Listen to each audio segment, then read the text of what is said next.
fire burns as the feeling starts. I put a wall around my heart, but you're breaking it down. It falls to the ground, 'cause I had lost what you just found. The noise all around, I'm drowning it out, like we're the only ones in the crowd. 'Cause you save me now, save me now, save me now, save me now, save me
fire burns as the feeling starts.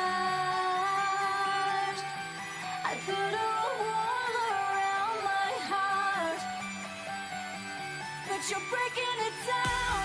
It falls to the ground, 'cause I had lost what you just found. The noise all around, I'm drowning it out, like we're the only ones in the crowd. 'Cause you save me now, save me now, save me now, save me now, save me now.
but you're breaking it down. It falls to the ground, 'cause I had lost what you just found. The noise all around, I'm drowning it out, like we're the only ones in the crowd. 'Cause you save me now, save me now, save me now, save me now, save me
fire burns as the feeling starts.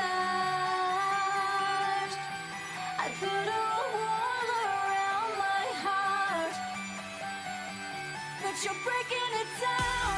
It falls to the ground, 'cause I had lost what you just found.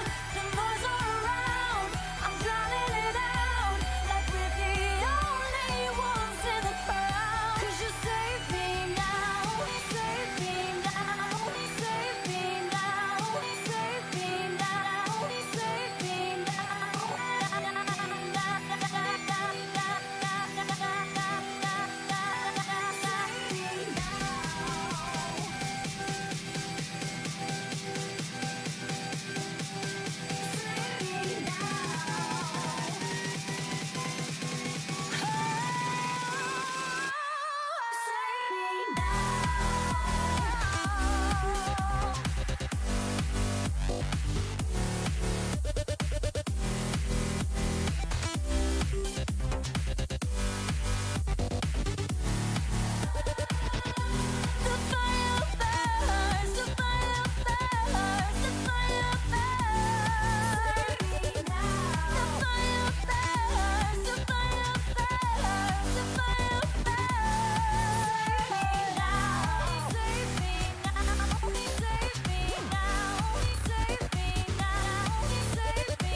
Ladies and gentlemen, we are live. Welcome to the stream today.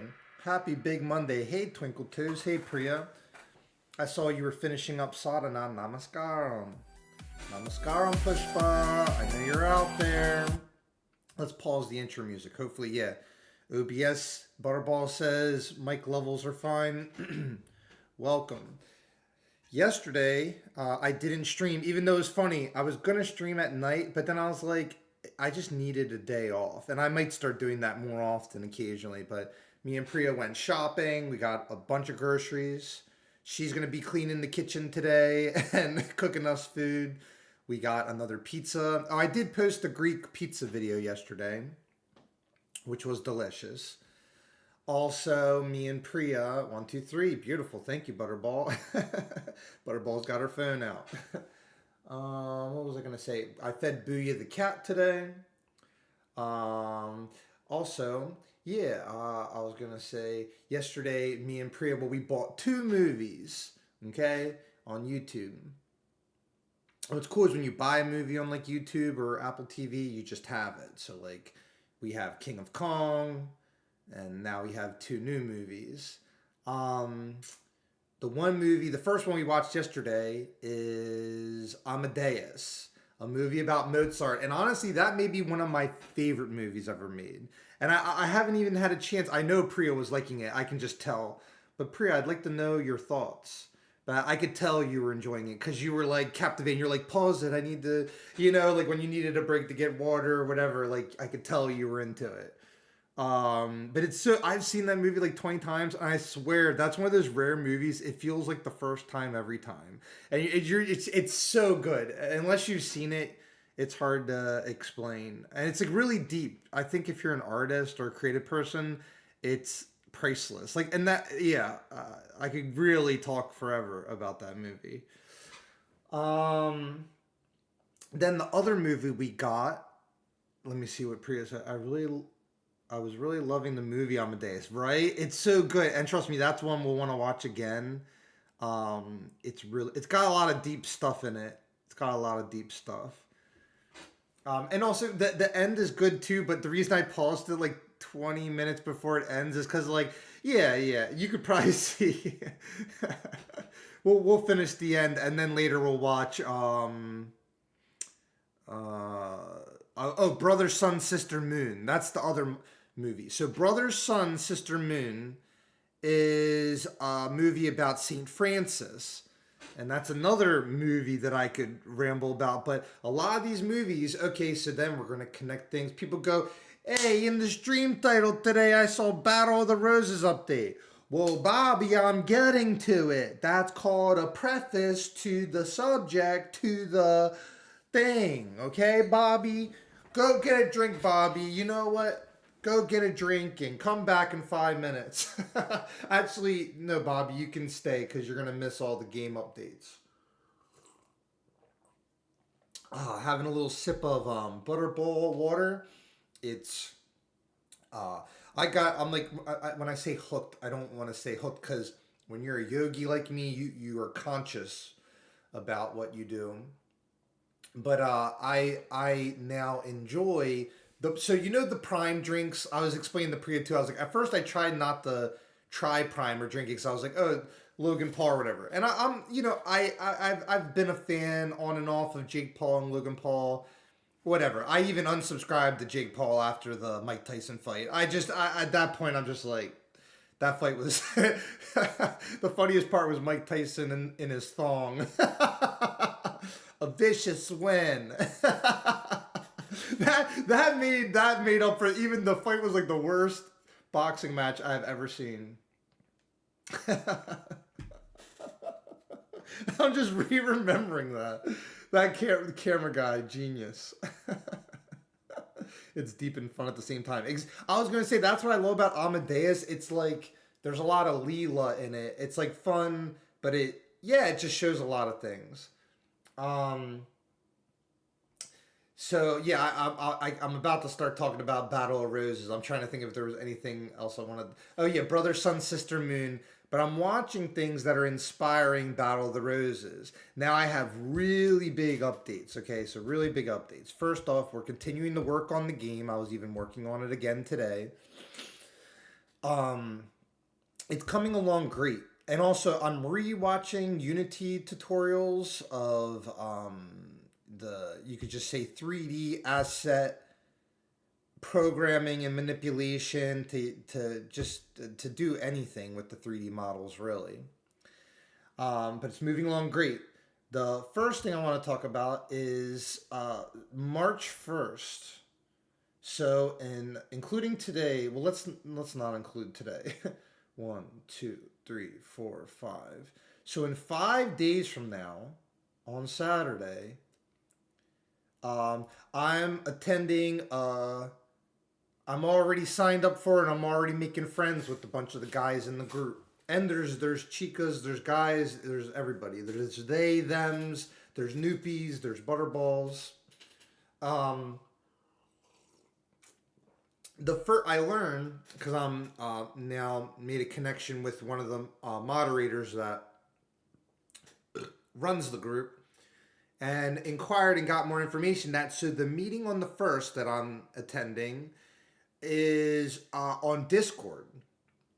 That's all on Discord, and they actually have like an hour-long presentation where they teach fellow game designers. Actually, I can tell you guys the subject because the thing too is, I want to become one of these YouTube channels where, trust me, I'm gonna keep playing basketball and I'm gonna keep playing games. But this whole game development thing, I'm just gonna grow more into it. I'm just gonna be more like, before you know it, I'm gonna start a stream and be dressing all nice and talking, well, I'm just going to be myself. But I might actually do that one day. Sometimes, like, normally what's funny is, let's real quick, let me show you the outfit I'm wearing today. This outfit I would call, I would wear most days of the year.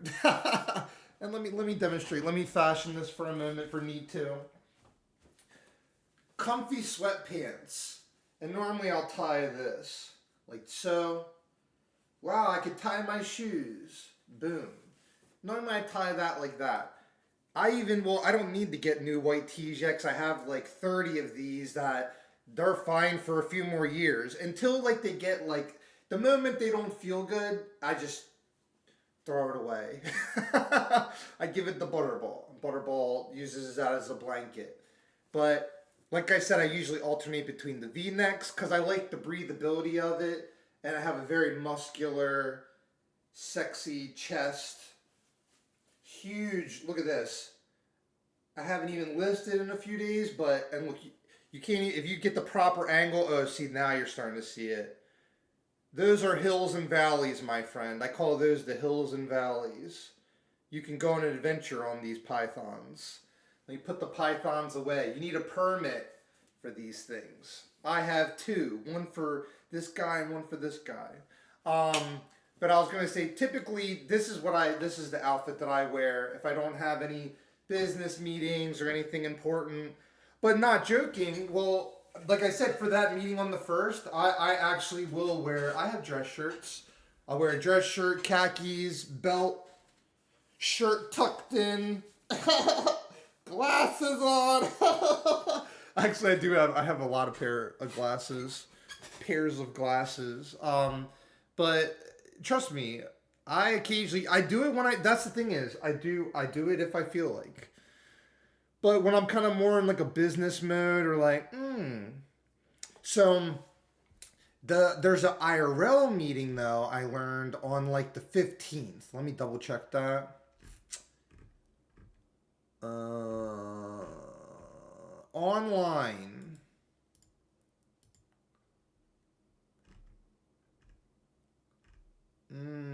Wait, why can't I? Oh, there we go. The 15th. I was correct. 15th. So, what's cool about this too is, let me share with you guys what one of my new friends shared with me. He's one of the moderators. So March 1st, this coming Saturday, if you're looking to collaborate with others, this is a great community to find people.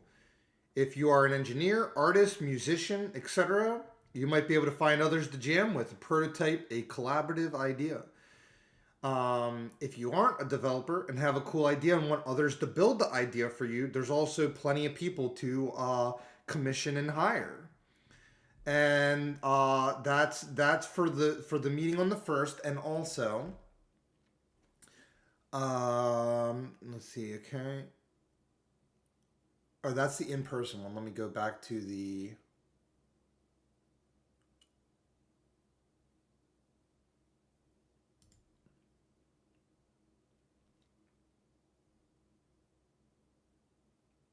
Give me one moment.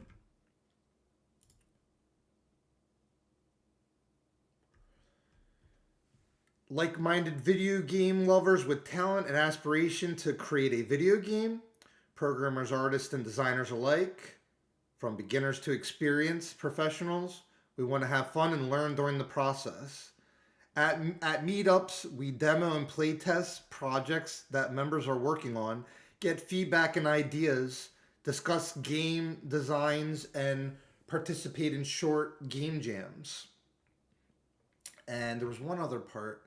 I think that was everything. Yeah, that's pretty much everything. But I'm really excited for this because it's going to be great. It's honestly exactly what I need. So then now I'm going to switch gears into talking more about just as a game developer myself. So and this is so ironic. So a person that I've been watching a lot of interviews about, and there's this new channel that I subscribe to on YouTube that also is a different community of game developers on YouTube. And I pretty much been watching, there's a lot more I have to watch, but I've been watching all these interviews. This one guy, he like literally, he's pretty big on YouTube. He interviewed, I'm trying to find this guy.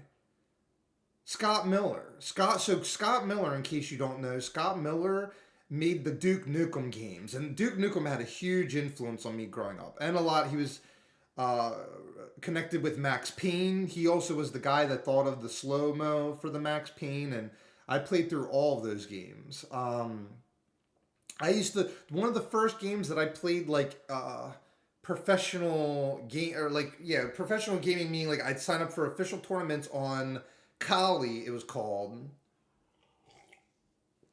But I used to do Duke Nukem tournaments. But then, yeah, I watched this hour-long interview 3 times yesterday with Priya.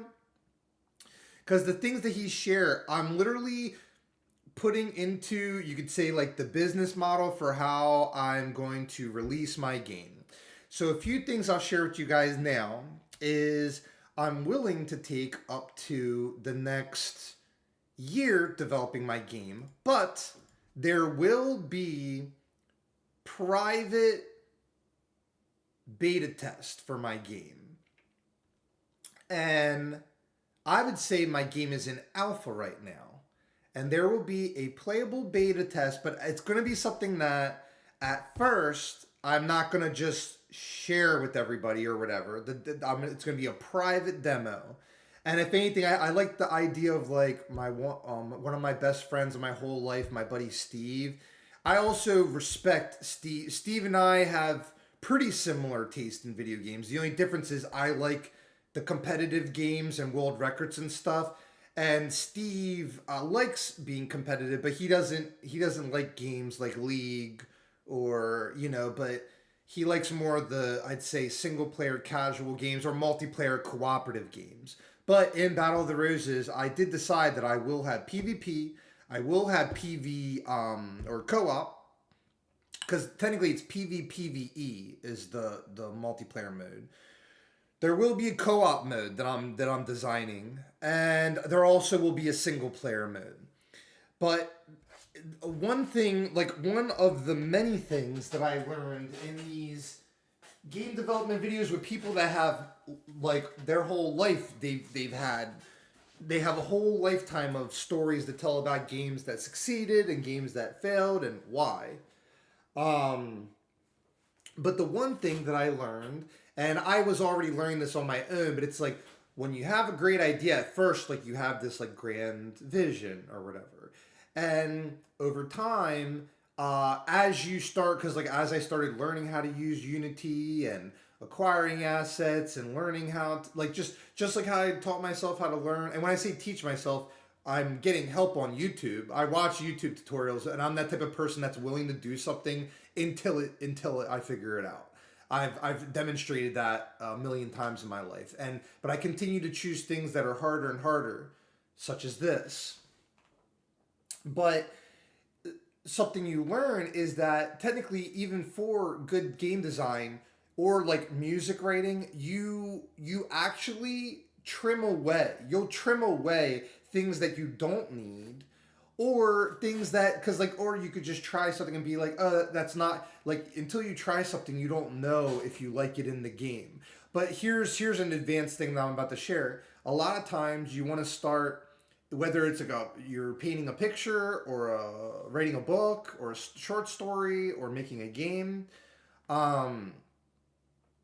it's better to have chaos at first and then hone it in, and then have that like logical, like I was gonna say like almost like discipline. Not discipline's not quite the word, because even with the chaos you could have discipline with the chaos, because being that you're working on the thing you need to be working on, that's discipline to me. It's like, just like today I went on a run before stream, and that's the discipline part. But it's more about, instead of being too, what am I trying to, like, I'm trying to word it, like, if you're being very like exact and rigid and trying to be like, I don't want to use the word perfect, but it's like, you get what I'm saying, where you could be like too involved in it, or too much trying to like polish the edges. They say this in Indie Game, the movie, the one guy that made that Braid game or whatever. He kind of words that, he says things with imperfections or rawness, they're more personal. But I've kind of learned to create on a very high level. It's like you have to let it be raw and let a little chaos. Let it be a little broken at first. Let it be not clean and perfect. And then the goal is, once you have something that's fun, then you start worrying about, oh, let me make this environment as beautiful as it can be. Let me make, then at that point I think about, let me add a magic ability to the characters, or it should be Leela. That's a great way to put it too, Priya. Thank you. So, but playing off that, the reason I give that preface is that I decided that I am treating the first level of my game as the game, and I'll tell you why. This is also going to connect to genius level marketing. And here's the thing too is, I know people are going to buy my game, but my actual intention, I already, like I said, I have the budget already to make this game. I have a budget to be working on this game for years if I wanted to. But I'm not going to do that to everybody. And it's going to be something that, it's going to end up being like a collaborative process, as far as I plan on getting everybody's input that plays the game. But I decided that the Ruby Kingdom right now, I'm calling it, or the Rose Kingdom, that is going to be the game. And here's why. There's a lot to this. First off, that's the whole pitch for the game. Because then at that point, once the first level's done, I'm creating the main menu, which I'm already working on. No spoilers on that, but that's going to be epic. And then I could have it that there's like an attract mode that plays every few minutes or whatever. And then you could play the level. And eventually I'll have it that it's like single player, couch co-op, online multiplayer, and like options. And then the game. So, and even at first, here's the truth too, is the first demo that I'll have, it will be a single player demo actually at first. So here's where it actually makes sense in a production way, and it makes sense in like a marketing way too, is that once I have the level done, that single player level, and I'm doing private beta tests where, like I said, this is kind of like my own dream or fantasy of, I want, like my buddy Steve, at first I was like, oh, take him out to dinner, but I don't want to be all corny about that, and it's not like Priya or something. I take Priya to dinner. But I'd rather bring dinner. That's more what Steve would want anyway. I'll go pick up Chinese food. I'll be like, what? Because I've done that before with Steve when we've had like celebrating my birthday or celebrating whatever, his birthday, 4th of July. I'll be like, Steve, what Chinese food do you want? And he'll be like, oh, sesame chicken and 2 egg rolls. And then like rice or whatever, lo mein. I'll get like 2 of whatever he orders, or I definitely know I'm getting sesame chicken, that's why I said that. Or orange chicken. Maybe 1 of each. And then I'll bring the game, but they're going to be like a whole epicness to it, where it's like, oh, you ready to see Battle of the Roses? And then and I'm gonna record the whole experience. I want it that I have for my documentary, for my YouTube.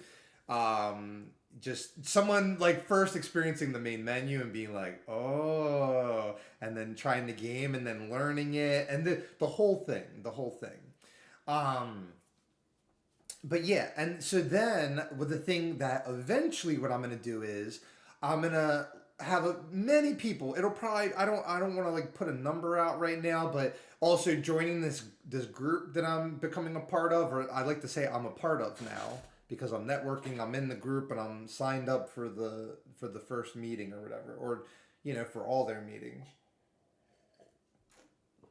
Is this game I plan to have people playing it at that point I'll have people playing it constantly, and myself included, obviously. I plan to play my game every day. And there will come a point where I play my game on stream. Now, but I really want to save things for when they're ready.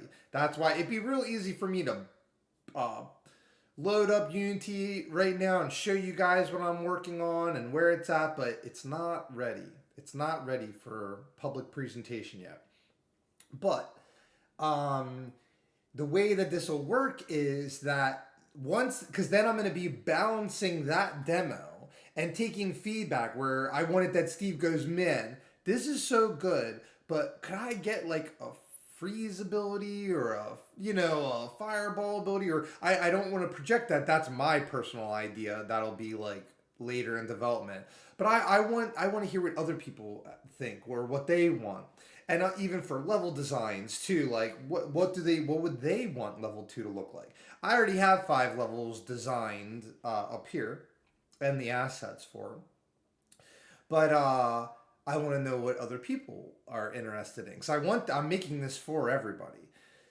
So once it's at a place where I feel like, oh, let's even just say the single player demo is in a great fun state. Because guess what? That first demo, it just will be a single player demo. And here is where it plays into the marketing, is that not only am I going to be shooting so many special videos for this, I'm going to be cosplaying as characters that are in Battle of the Roses, just like when I did that improv stream last week, the D&D Magic the Gathering card opening, that was completely improv. Priya knows that too. Nope, I decided it like right before the stream.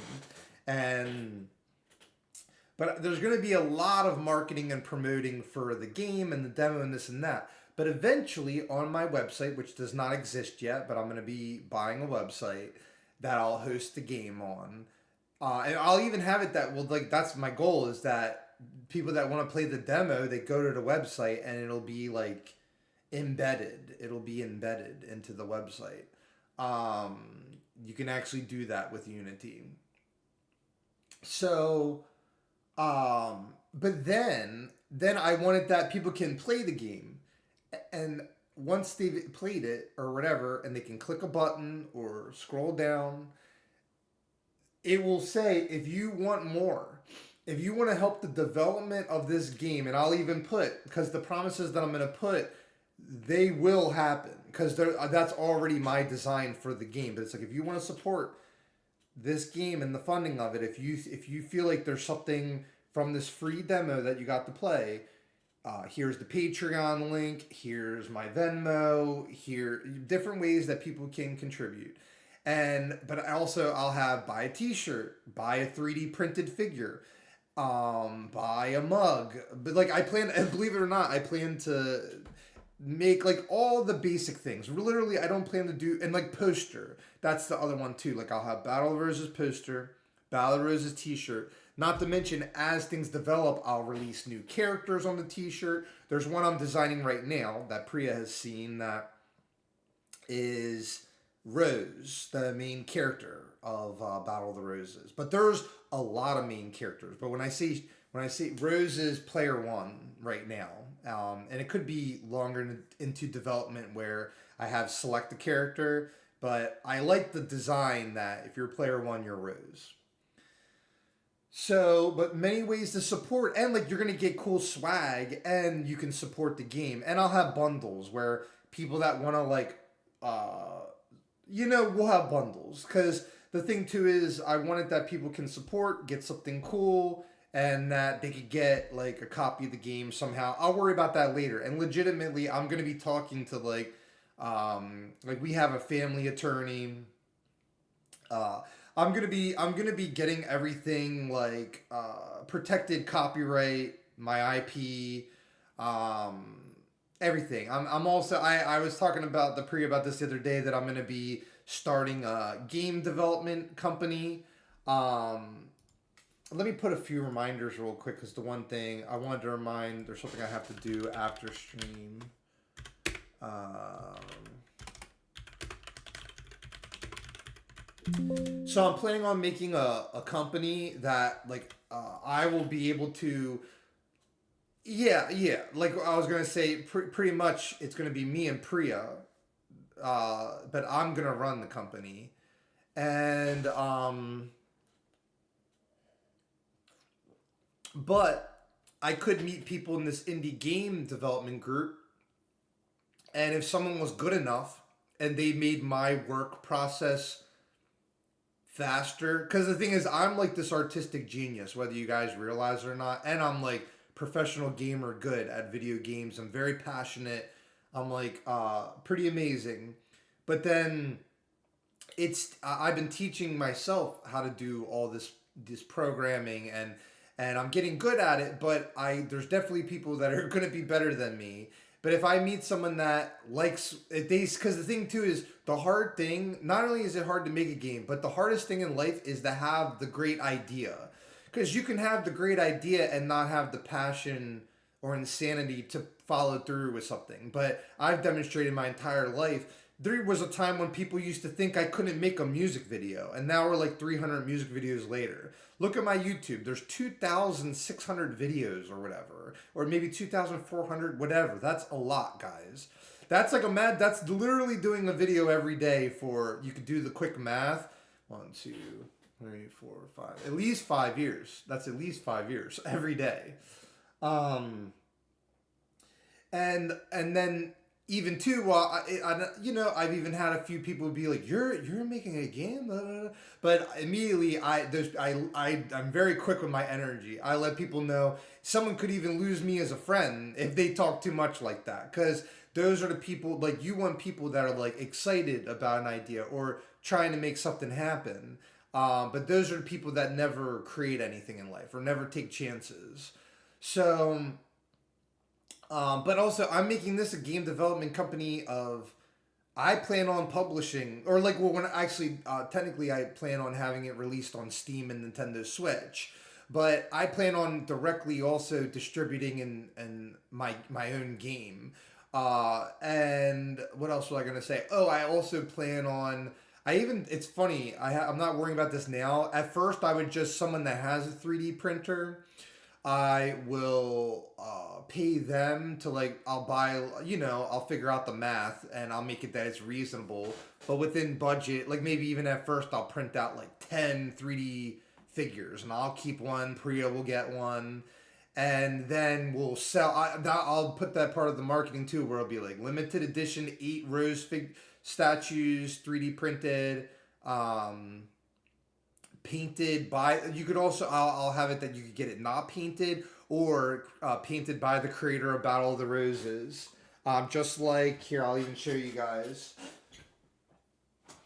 What's even crazy too is there's a character in Battle of the Roses that looks like this character. I'm not even joking. This is a D&D figure, but I plan on my figures being bigger. But I was going to say you could have like a version like that that's not painted, or I plan on painting them though, unless someone like requested. I'll just have both options. And posters I'll be selling. I plan on too, even before the game comes out, I'm gonna have things like this for sale actually on my site. And the thing too is they may even be when I say pricey, nothing will be that expensive, but I'll do the math, but I'll make it that I get compensated. You know what I mean? Because the excess money will go into the development of level 2, level 3, level 4. But here's the part 2 where this all kind of connects is that Because the one guy that made Duke Nukem, he even talked about where when he had games before Duke Nukem, he had learned, and even think about this, I always said this, that the genius way is like if you make an awesome game, have a demo. Have a demo. Because if someone buys a game and then it's not for them, then, or they it's not what they thought, then they're not happy and they're not going to buy anything else from you.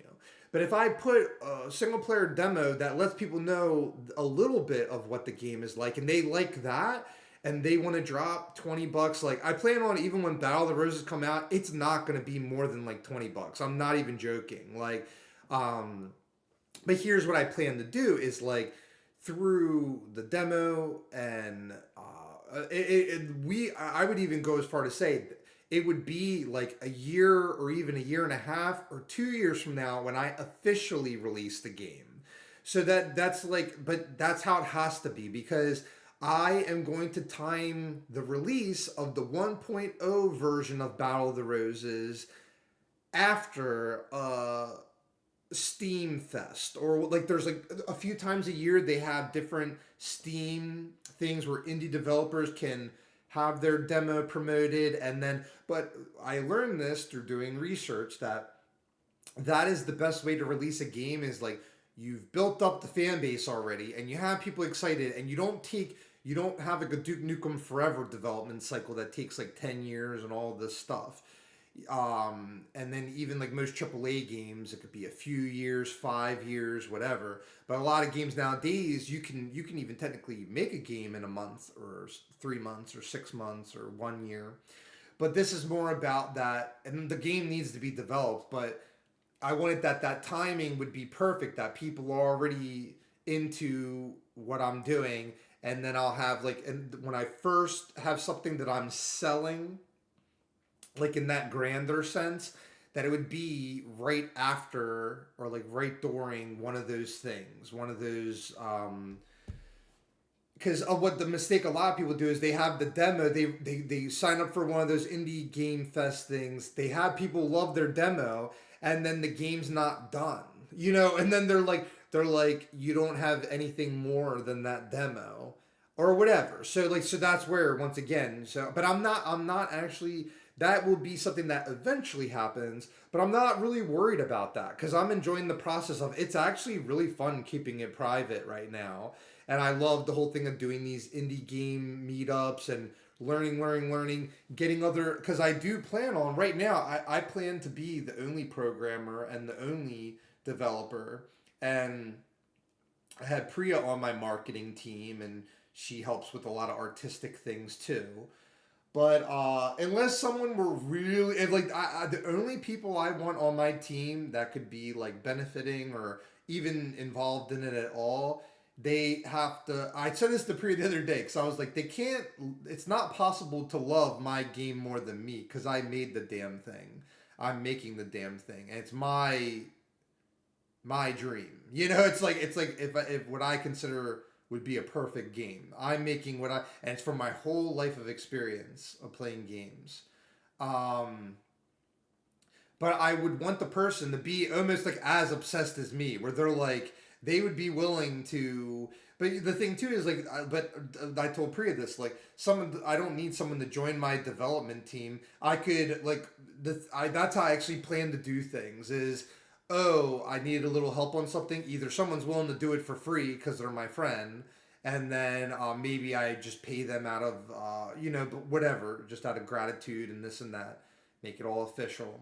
But I had really thought like it would really have to be someone that's like, okay, I get what this guy's doing, and I want to. If they were willing to be like, oh, I'll work on this game with you for like a year or whatever, I'll put a whole contract, But I would want it that it'd be like very specific, like, oh, you're willing to work on this game. I wouldn't even do a year unless I already had like someone that was vibing that well. But at the same time, I told Priya this, if I'm the only person that makes my game, that's how it's already happening. The game is like, I would only do that if I had met someone that can do what I'm doing, but then make it happen 10 times faster. I'm going to pay that person to help me because then I could have things out quicker or whatever. But it's not necessary. And yeah, I'm kind of I'm digressing a bit, but not really. This is all related to the Battle of the Roses updates. What else did I want to share? So yeah, but I would say once again for right now, it's definitely going to need a few more months. When it gets closer to when I say like, oh, I'm going to do my first, if anything too, how cool would that be if I just had footage of like someone like Steve playing Battle of the Roses? That'll even add more like intrigue to it, where people will see like the footage of it, but they'll be like, oh, behind the scenes footage of Battle of the Roses. That'll be, I'm milking the whole thing. I wanted that there's like a, a whole excitement to it, and there's I actually wrote something that I keep comparing it to a Pac-Man met Game of Thrones. Because the game is simple, but I'm writing a very deep story to it. And like I was gonna say, I also have plans. Let me just put this down too. I plan on. I don't like. This is one of these like things that I'm. There's a few different ways I can do it, but you could say that I'm designing an RPG as a prologue to Battle of the Roses, or if somebody already that likes Battle of the Roses and they're like, this guy, he also wrote this RPG you can play through, and it tells the story about how the Battle of the Roses came to, and it's actually also very challenging. So there's that. There's also that. But I've been working on the story of it, the IP of it, all the intellectual property. I've been working on that for about almost 2 months now. And it actually is getting really exciting because by what I started this talk about is like a lot of game development or art. It's like when you make great art, at first be free and just don't filter. Just draw, write, feel, express, get it out, express it, do it. Then what the artist's job is to it's a process of reduction or cutting away. And technically, because like, and also it's very natural, especially like, let's say someone, they're like, it specifically applies to this, that are like, oh, I have a great idea for a game. Most of the time, it's almost like someone that has a great idea for a food business. And then when they actually realize what it takes to do it and then to sustain it. But what's cool is, I said this to Priya this week, but this is the cool thing about my game. I have a playable version of my game right now. I could load Unity and show you guys. I'm not going to do that. But my point is, I have a playable game. What most people would just be like them talking out their ass, I actually can do things. And also, I'm the type of person, if I don't know how to do it, I'll figure out how to do it, or I'll find someone that can help me figure out how to do it. Or I'm willing to, that's why, and also, things are definitely going to start speeding up as soon as I start because on the first, I'm actually going to be making more, not just Discord friends, like actually meeting people, networking, talking to people. And I'm seeing, if anything, I plan to be more interested in other people's games for the first few meetups. But then once I make a friend, I'll be like, hey, later, could I pitch my game to you? Or there's this one, I'm having this one obstacle I'm dealing with, which by the way, I'm already solving. And every day I'm actually getting further on the 3D movement and the animations for the 3D characters in my game. I'm learning every day. And even today, after rewatching one of these like hour-long tutorials, I was like, you know what, later, I'll watch it again. Because you start to build confidence. What at first seems like, what the hell are they talking about? Now I know what the hell they're talking about. So, very exciting. And who knows, if anything, I might even live record the developer meeting. And maybe later, I'll post like clips on a edited video that could be like highlights of the game developer meetings. That would be actually, that's a great idea. I'm certainly going to do that because I have like 2 terabytes of gigabyte space, or two terabytes. That it's just terabytes. Which is 2,000 gigabytes. Yes. Yes. Let me think if there was anything else to talk about. It's kind of cool. I'm looking at the one design I have for the t-shirt, but I actually am planning on commissioning someone that does art commissions, and I have played their games. And for the artwork, for like that would be on like the advertising for the game or the T-shirts. That's what that commission is going to be for. But I actually, well, yesterday we were really busy, and today I want to email this person. I'm going to start the whole conversation with that, because yeah, I have to describe what I want, and but I want them to take their artistic liberty and make it the way, for the most part, that they want, but based on the models that are in the game. Anything else, Butterball? If there's any questions in chat, if you guys have any questions, now's the time to ask. Otherwise, we're gonna move on with the show. Also, I did not test League yet today, but all my other games work perfectly, and League and Valorant, since their last update, they freeze all the time now. So, talk about people that need good game development. Well, League is an amazing game. That's a perfect game. Their client is dog shit. League's client has never been good. It still confuses me to this day. And then it also irritates me. I got that Exalted skin for Jinx, and I'm almost one win away from Bronze 1. I can't even... Two-time gold champion trying to get back to gold, baby. And I love League. I even thought that today, but ironically, it's kind of a great thing for being that I'm developing a game, because it forces me to work on it more. That's what I told Priya. I'm like, it actually does. So it's a blessing in disguise. I'll even try it today, but I feel like I just set myself up for disappointment. I'm going to try to load it right now, which is probably stupid.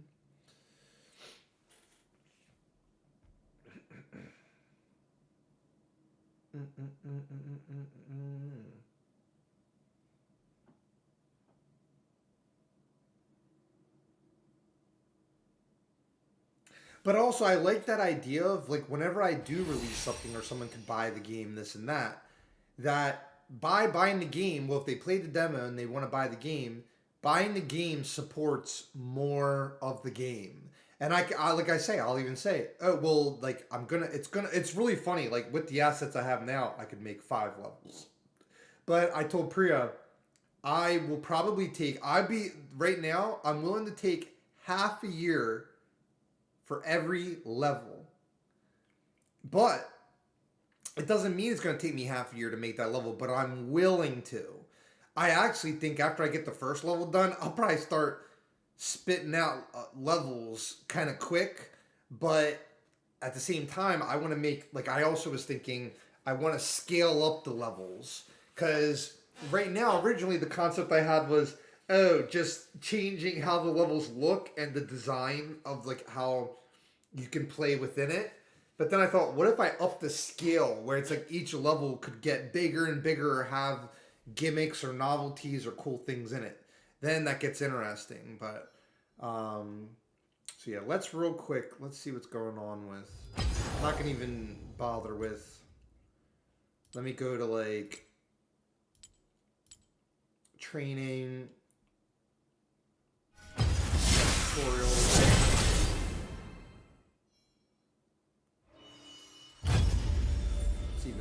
My computer could freeze, by the way, so like and subscribe. We'll be back shortly. I'm playing League of Legends, which is one of the most broken games. And I think it froze already.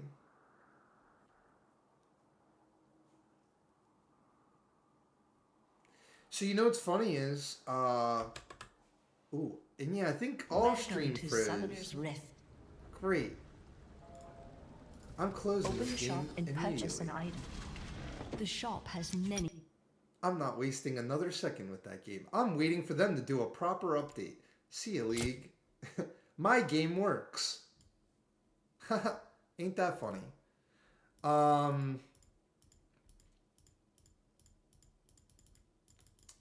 let me think of what else. I might even take, like, I need to figure, because I tell you, that's one of the most frustrating things.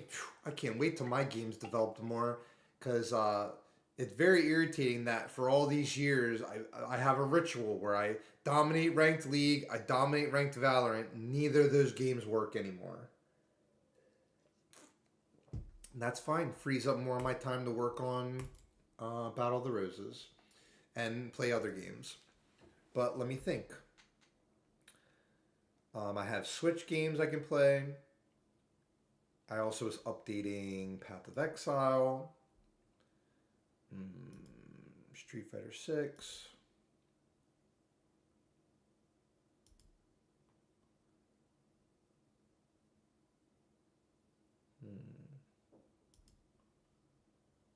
Smite 2.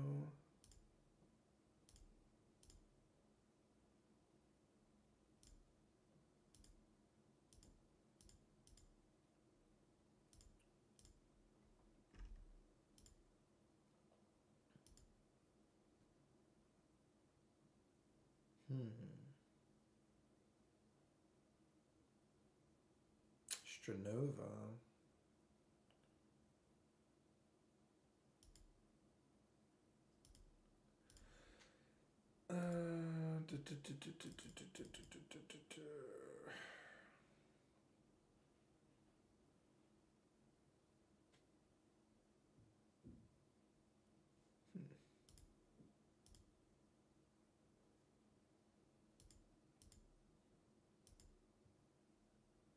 Yeah, I don't know what to play.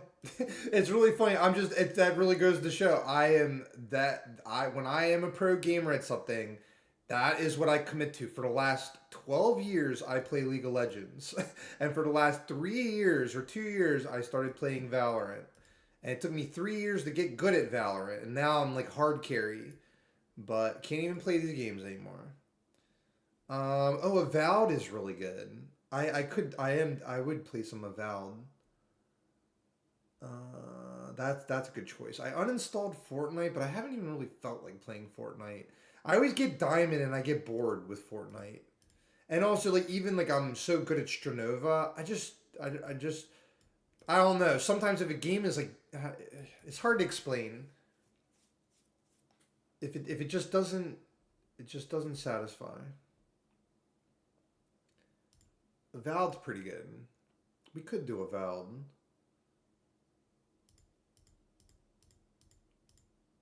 Maybe we'll do that. That is irritating though, because I will admit, Battle of the Roses, I just love that feeling of dominating noobs. It really pisses me off. I'm loading League again. This pisses me off. I feel like calling Riot. I'm not even joking. All my other games run perfect. And it's funny that Valorant and League, all of a sudden, both just those games,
I'm trying it again.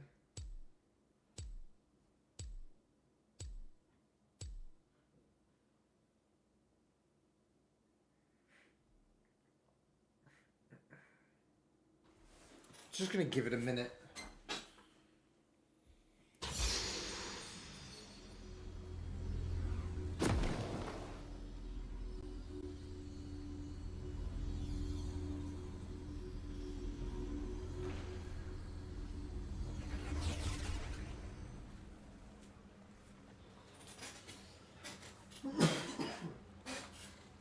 It sure is frozen.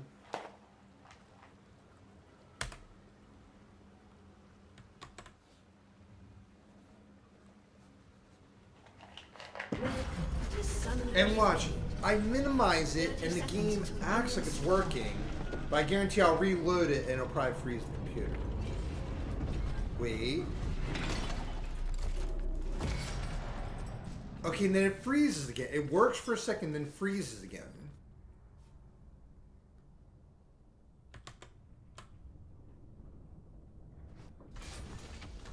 And I minimize it.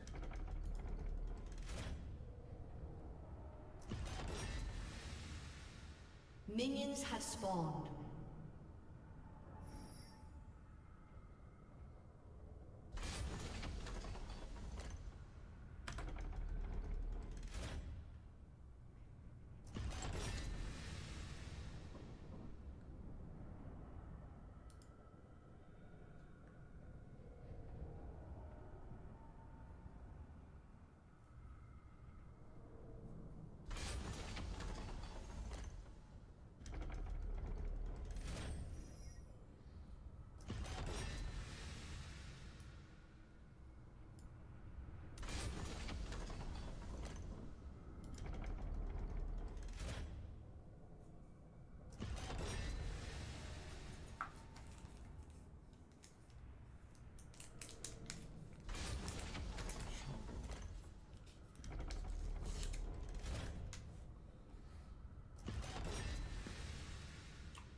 Alright.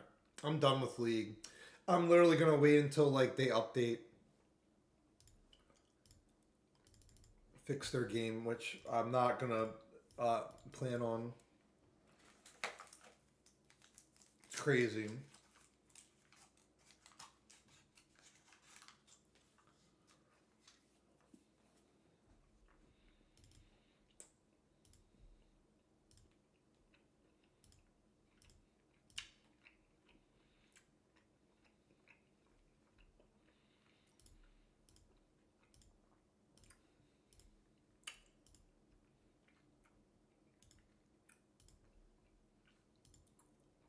My game will never do that. I'll tell you that for damn sure.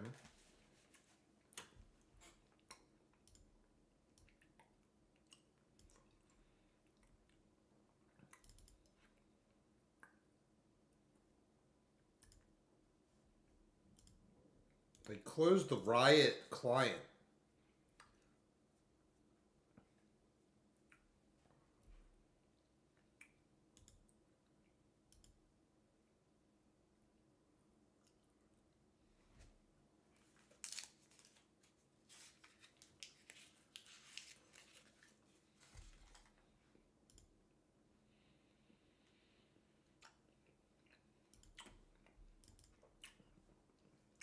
Let me make sure.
The last time we did a ranked match, the person admitted cheating at the end of the match.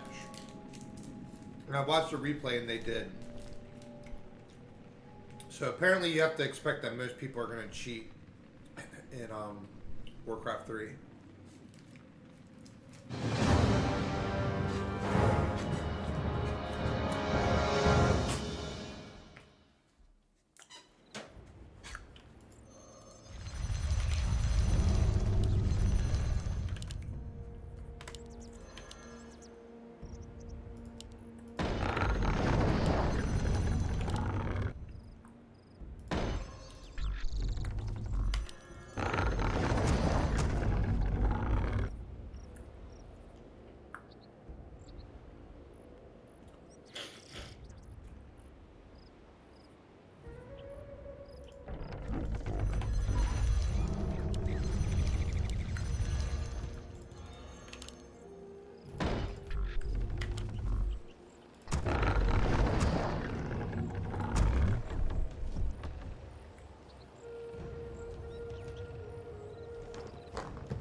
Your building is complete. Your building is complete.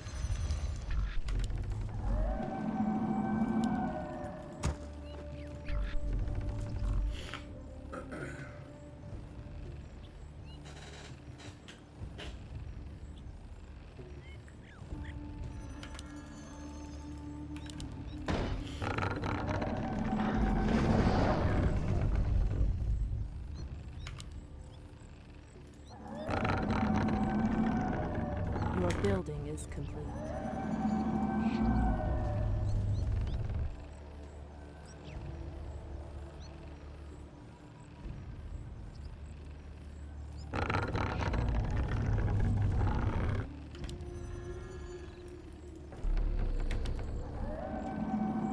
I stand ready. Insufficient gold. Insufficient gold. Insufficient gold. More lumber is required. At last, More we lumber shall is have required. revenge. Command me. My blade thirsts. The time has come. Your building is complete. We must act,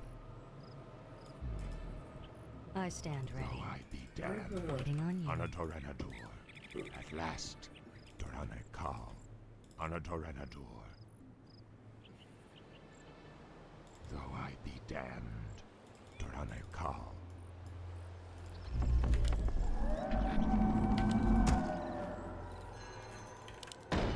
Quickly. The time has come.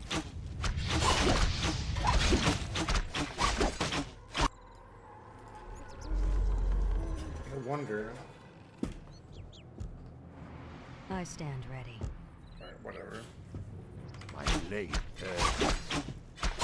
At last. Quickly. We must Light act. the way. Command me. Durane Kal. At last. Your no, building no, is no, no, complete. no, no, no. Anatorenadur. We must act. Our warriors have engaged the enemy. No, no, no. Ugh. All my things feel not right today. My mouse was not Your set up building is correctly. Alright. Jeez. There.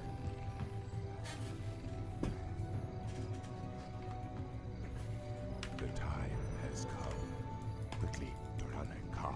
That's a little better. Anatorenadur.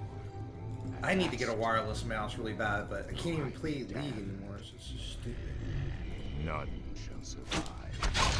Goddess, light my path. My blade thirsts.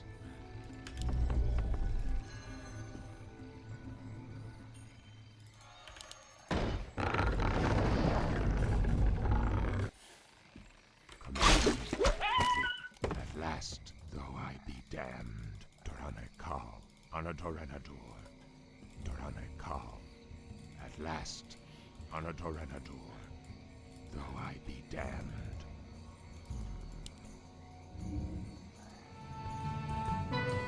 Goddess, light my path. Time has come, Torane Kal, on a Torenator, though I be damned.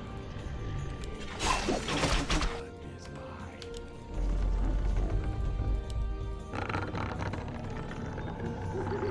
Insufficient gold. Speak your mind. At last. Though I be Your damned. building is complete. At last. On a Torenator, Torane Kal, Torane Kal. At last. In position. Absolute. Goddess, light Shit, my bad idea. path. Oh, wait, that guy. Oh, God. Though I be damned.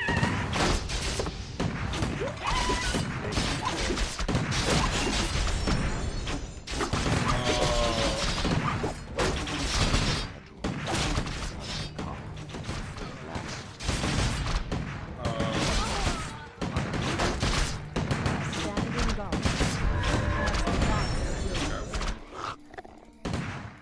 We must act. Our warriors have engaged the enemy. I am sworn to avenge.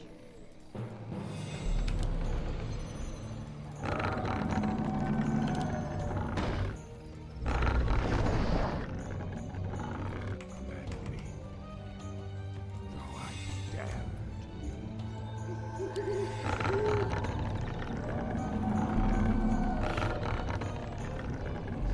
Expansion.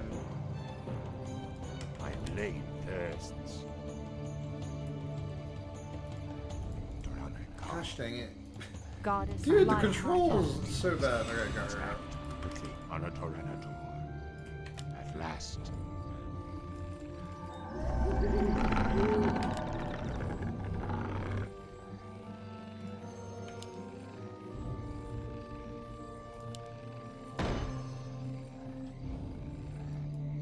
Command me.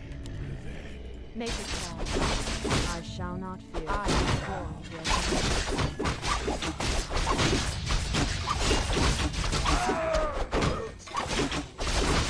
Your building is complete.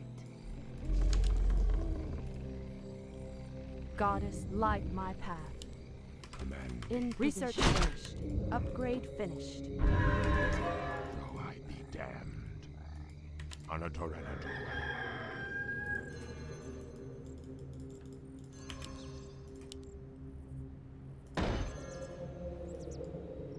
We must act.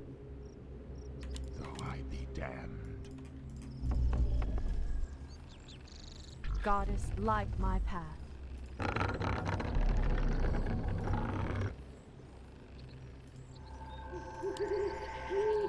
Your building is complete.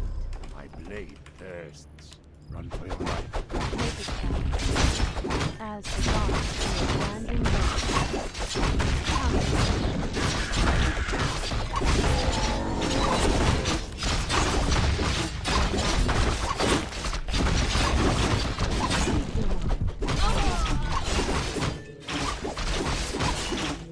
Blood is mine. Command me. Command me. Quickly, at last. Torane Kal. We must act. My blade thirsts.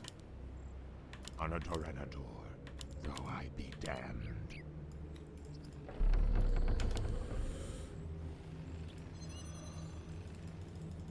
insufficient gold. Insufficient light my path. Insufficient gold. Insufficient gold.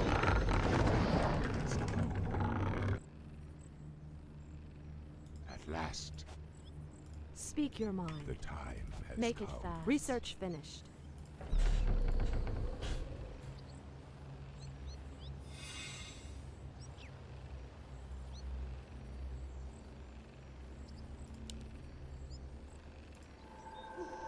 Insufficient gold. Command me. Goddess, light standing guard. I shall not fear. My wait is Your over. move. Fair enough. Say no more. Done. All too easy. Done. My My blade thirsts. Doranekal, at last, though I be dead. I am sworn to it. Absolutely. As the goddess wills, your building is complete. Goddess, light my path. We must act. My blade thirsts. In position.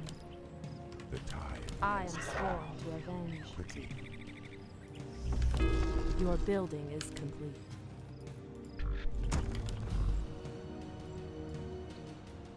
Command me.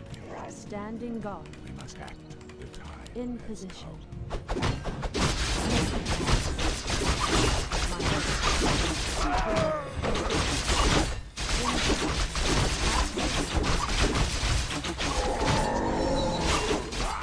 Blade thirsts.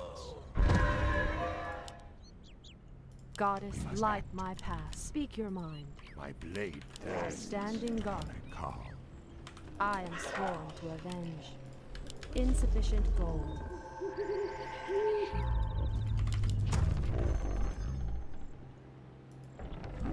Insufficient gold. Our warriors have engaged the enemy.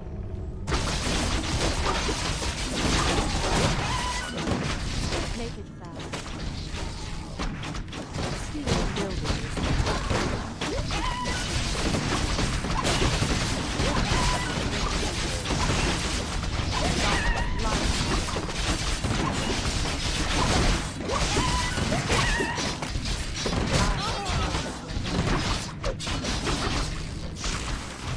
standing guard. Our warriors have engaged. Make it fast.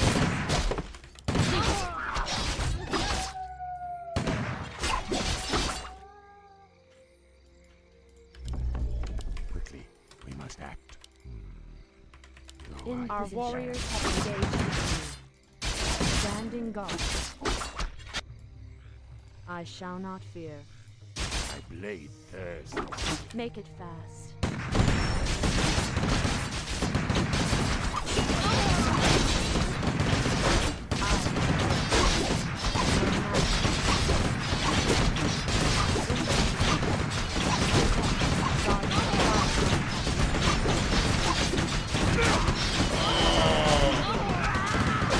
Oh, he's got that shield. Crap. Oh, I lost. I forgot this paladin had a shield. I lost. Dang it. I totally didn't even remember about that mechanic. That hero has an invulnerability. And I was focusing. Dang. I actually could have beat that guy because he wasn't that good. I mean, he was decent. He was good, but like I was winning that battle in the middle, and then I was like trying to focus down the hero. I'm like, why is he not dying? And in League, you'll have invulnerability periods of like maybe 2 or 3 seconds. So dang it. That's probably why Grubby said you're supposed to get like the Marines first. Or for them it was like riflemen.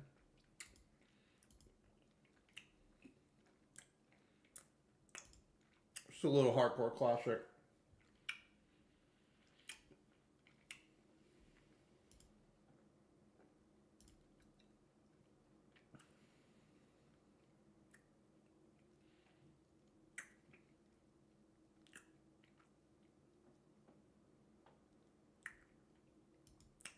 That's a pretty lame ability. I totally forgot about that.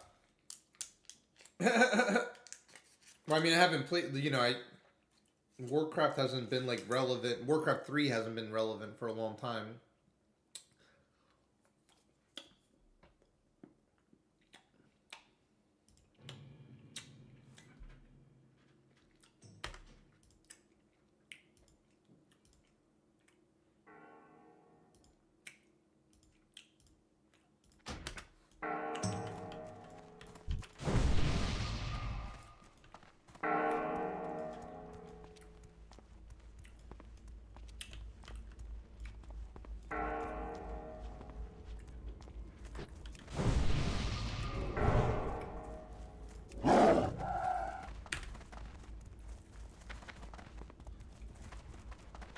Keep an eye out for stitches.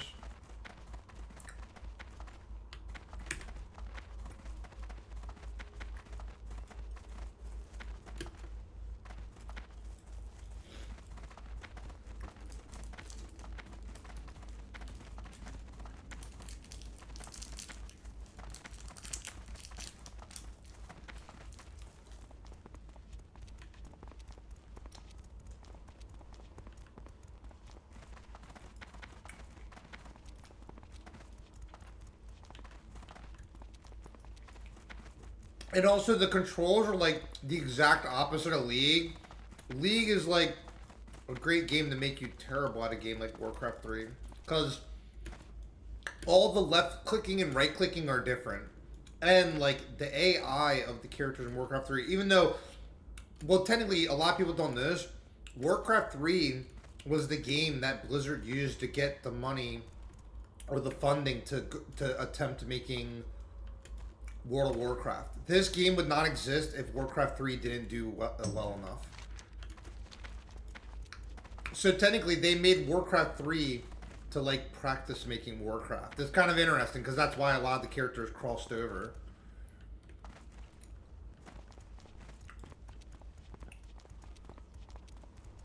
But it's funny, I am getting better at the game though. You saw I farmed most of the map.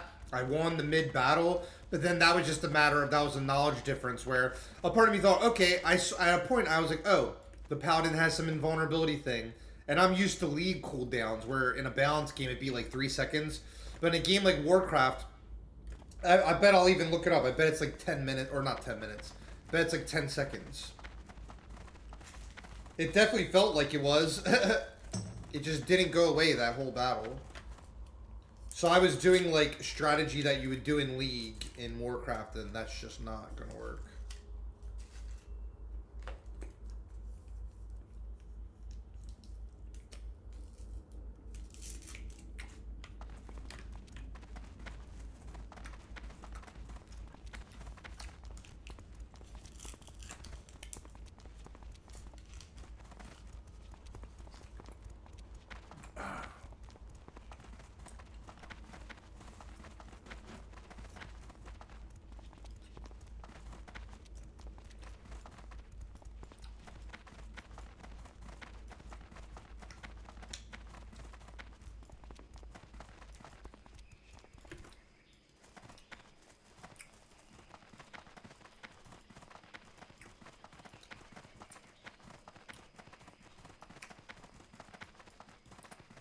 Was there any... Am I able to turn in any quest up here?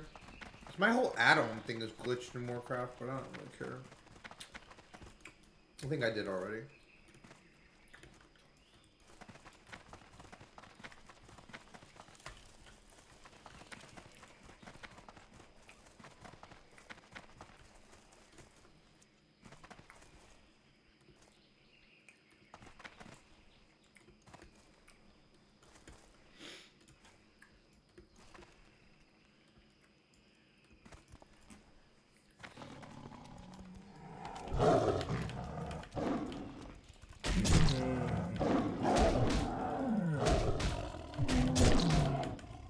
I'm even trying to think if there's any way that I don't like know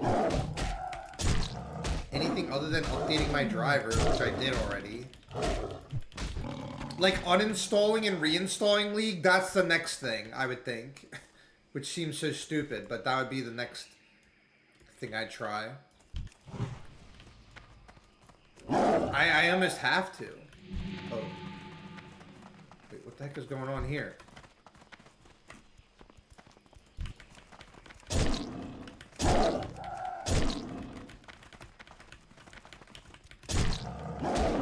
You see this Bobby pulling the whole place?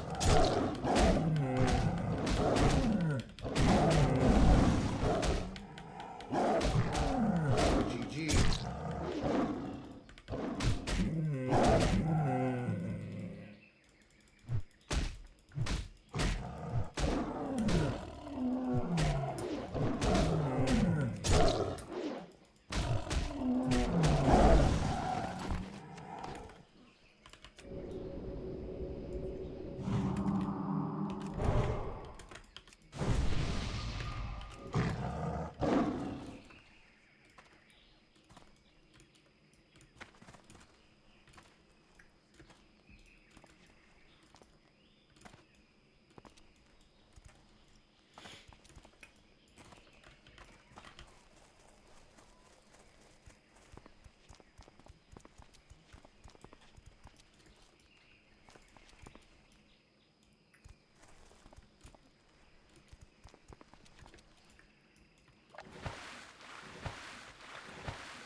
thinking hopefully 2xKO is good. I guess today I'll uninstall League and then reinstall it. That's the only thing I can think of. It's weird, yeah, but I mean, they do it that it's like all on the Riot client. So like, because then my next question is, why is it that Valorant's not working too? But all the other games work. That is just strange.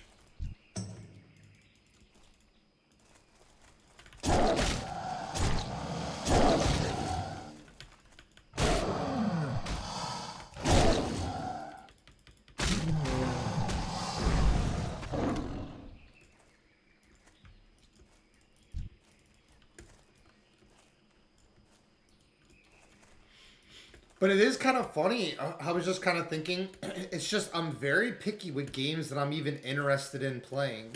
I was thinking, well, it's funny, the only other games that I'm interested in playing, while I love Warcraft, this game, even if you don't feel like playing it, you play it for like half an hour and then 5 hours later you're like, oh yeah, I gotta go like eat food and stuff.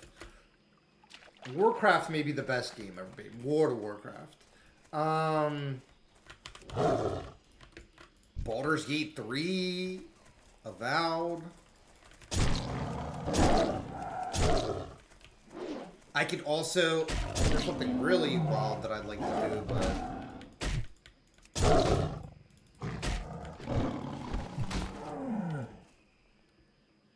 Ooh, that's actually not a bad idea.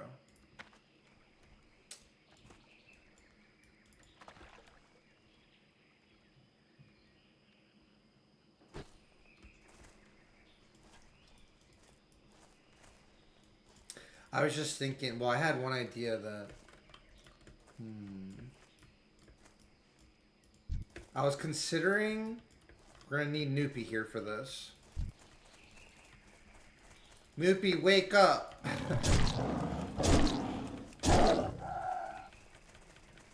Wake up, Noopy.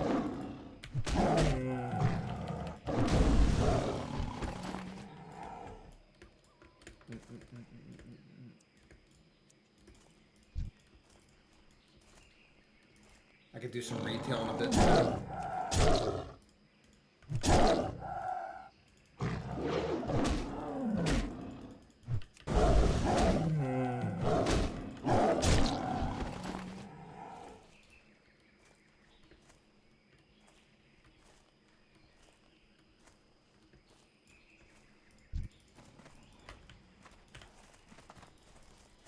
Because the funny part too is with the GeForce graphics drivers crap, at first I was like saying, it was like, oh, do you want us to optimize it?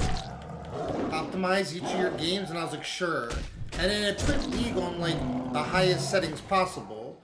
And I was like, oh, maybe that's making it freeze. But then I turned it down and then that didn't, it's not that. It's not that. So it's just stupid.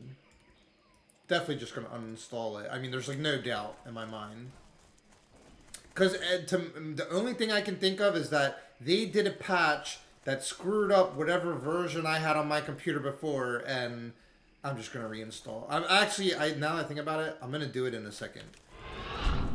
Because then it forces that, oh, the next time I even try to load the game, it's like, oh, I uninstalled. I have to get it again. Let's do that now. And now. Riot Games. They're too worried about making exalted skins.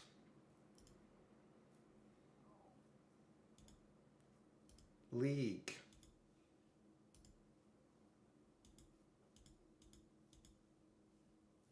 They don't even let you uninstall through the client. Alright, closing the Riot thing. Uninstall.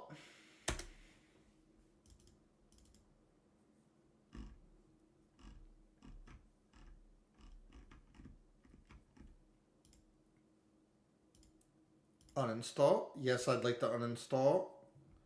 Thanks. Valorant 2. Valorant, yes. Uninstall. Thank you. Good job.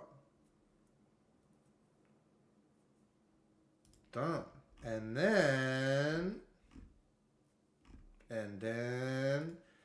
I'm gonna I'm stupid enough to try to re-download it. That'd be amazing if that actually fixed it.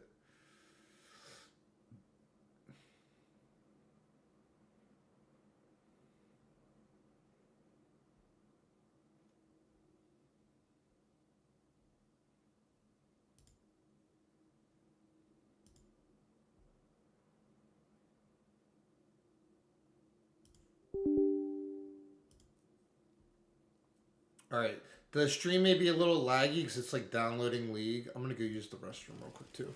I'll be right back, guys. Let me hide in this tent. Be right back.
Okay.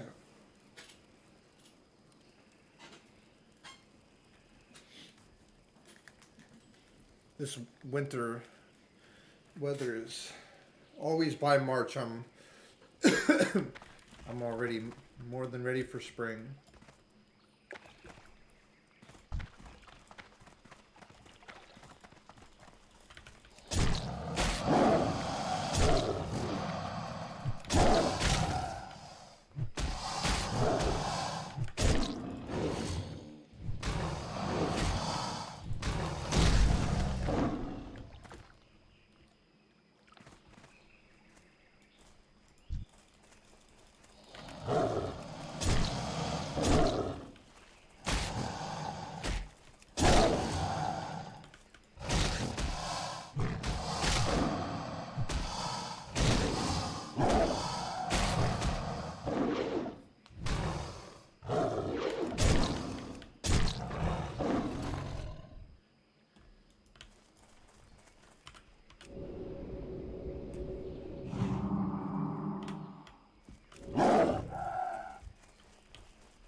The stream may lag a bit without re-downloading League.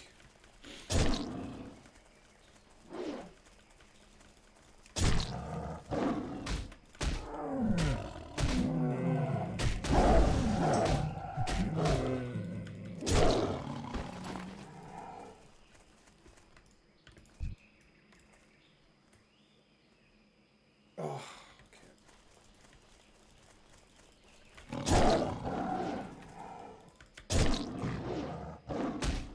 Need more water too.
Requires a restart to play.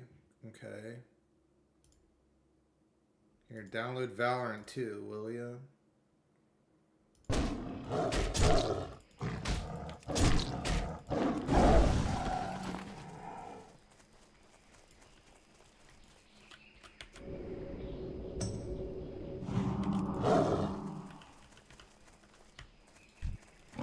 Let's see if any guildies are on.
Rise and grind. You know what I mean? Be right back, guys.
Let's see.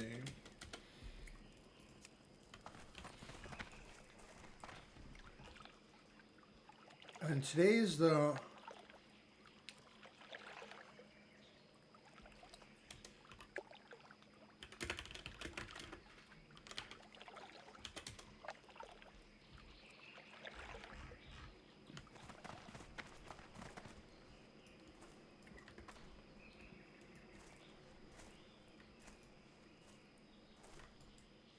what day is today?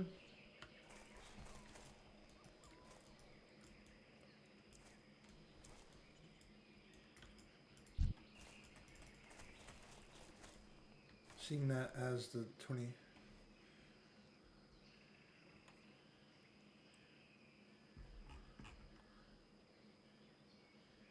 $10.50. Had the day wrong.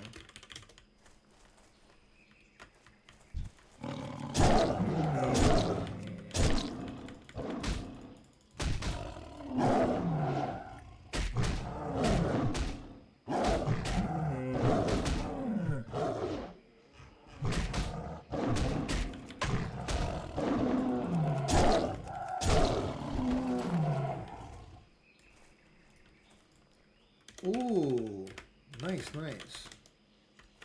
I haven't been to a booty bay buff in a minute. Guild meeting at that time. Dance party in Booty Bay.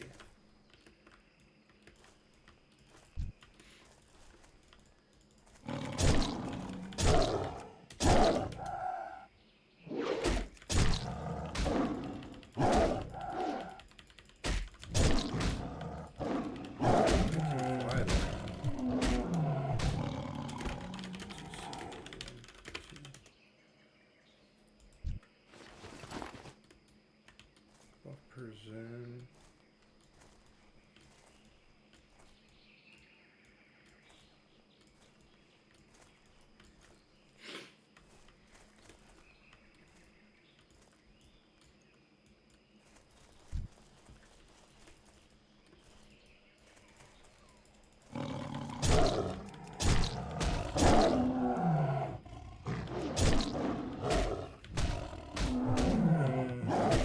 So we say the 27th. I feel a little embarrassed. Not really. The other day I thought it was Saturday. The 24th. Oh, what am I? The 24th. Wow, I am.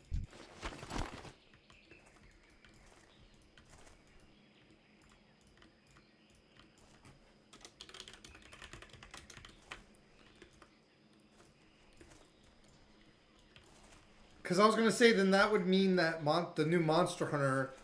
Yeah, I'm like way off. Jeez.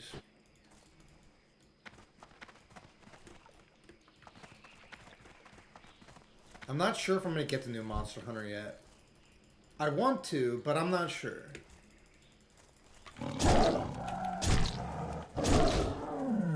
Because I will admit, I don't know anyone out there that's played Monster Hunter, but I beat Monster Hunter World, or I beat Monster Hunter Rise.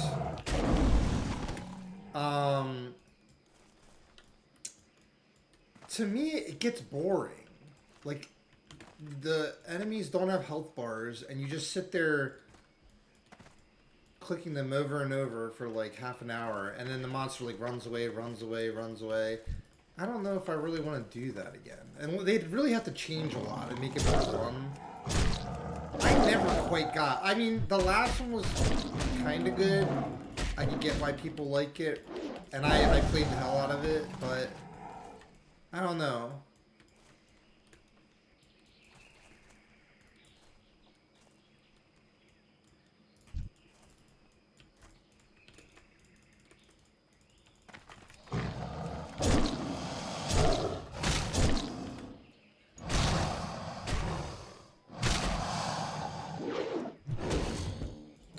I don't know how I feel about the creamer we got. Priya, we'll have to read the instructions.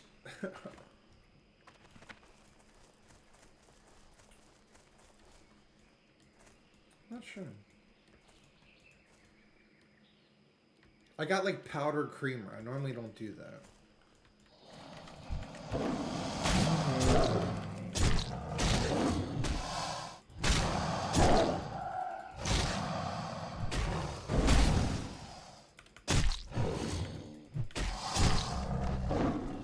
Today's one of these days too, but I'll have to restart stream if I want to do this. To even see if Valorant works. I uninstalled League and Valorant and I'm re-downloading them now. But I today's one of those days I know my sixth sense. I would dominate in Valorant. I can feel it. Especially when I haven't been able to play those games in like a week.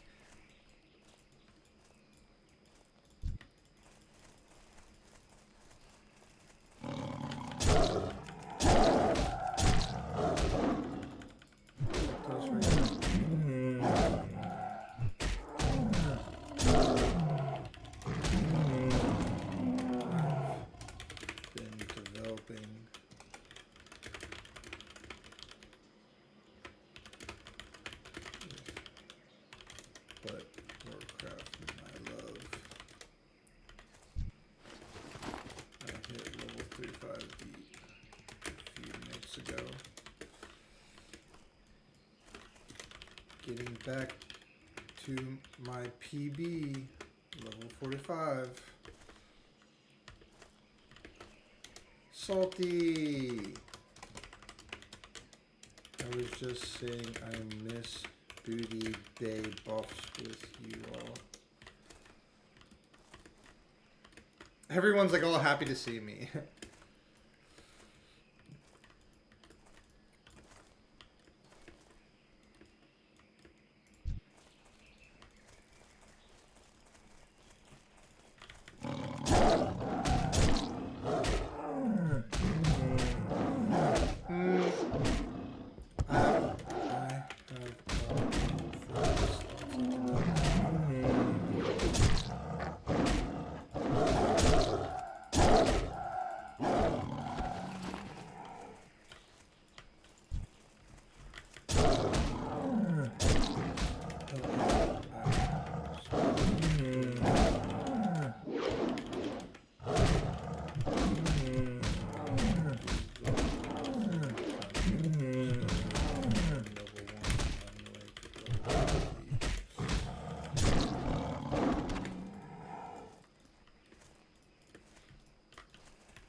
Well, you can just do group finder from level 1.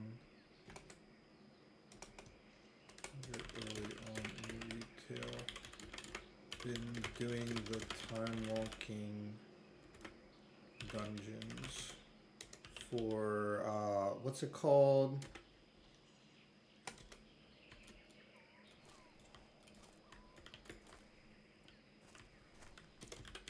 Some people's fave.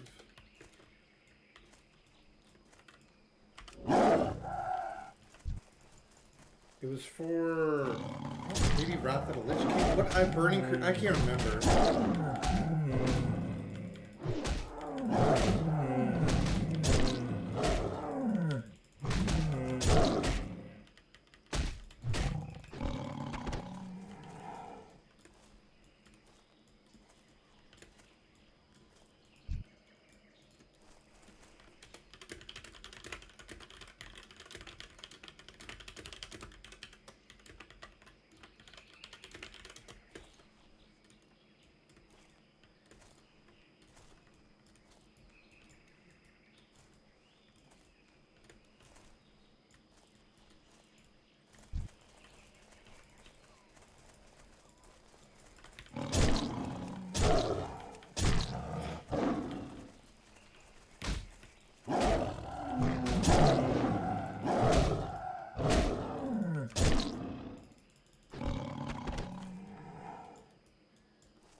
Yeah, we beat Breath of the Wild. That's when I was just thinking of like, oh, what games would I want to play today?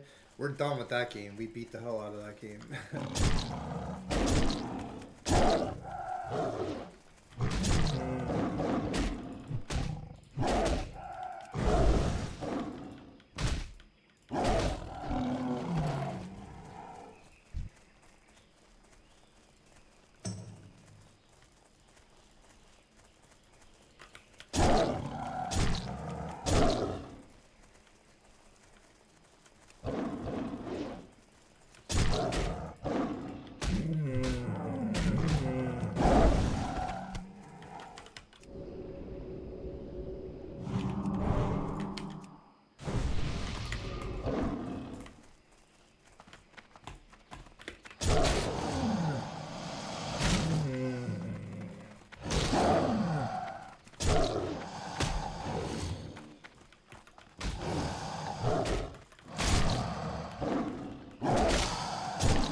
Ooh, good call.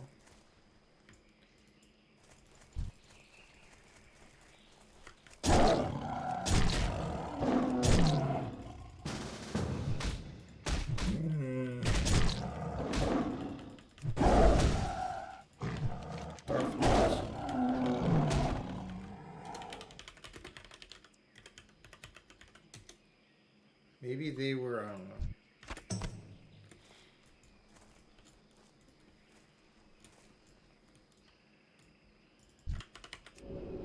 What's it called? Like zoning or not zoning? Layering.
I'm actually excited for the game dev meetup.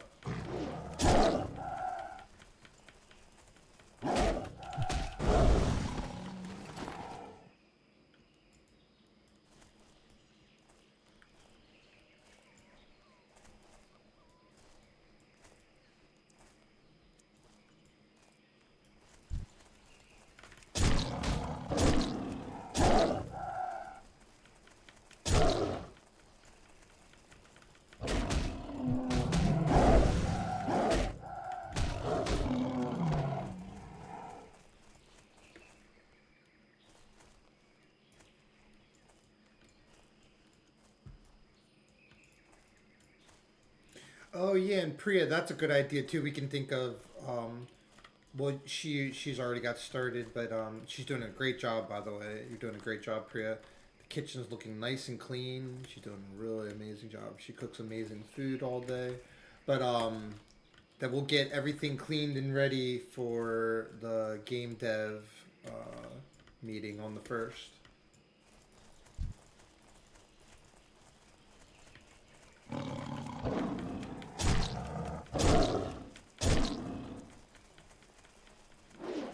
But yeah, ironically, what's funny is I will dress up for it.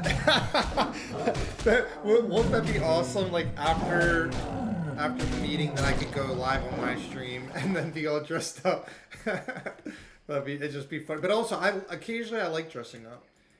Day to day, I just want to dress comfy like this. But occasionally, I like that feeling where it's like going to a business meeting or taking something serious, or like just like if you go to an event or a gala.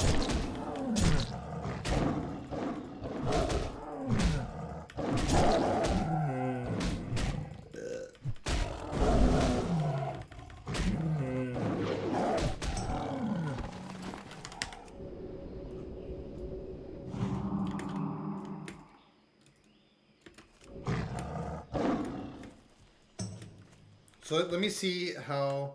Okay, wow, Valorant's almost done downloading. Then the question is to restart stream or not restart stream.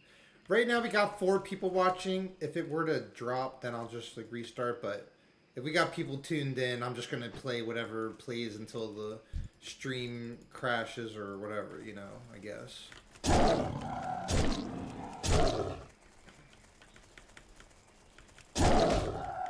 Because it could very, you know, it would be irritating if I restart computer, restart stream, and it just does the same crap it did before.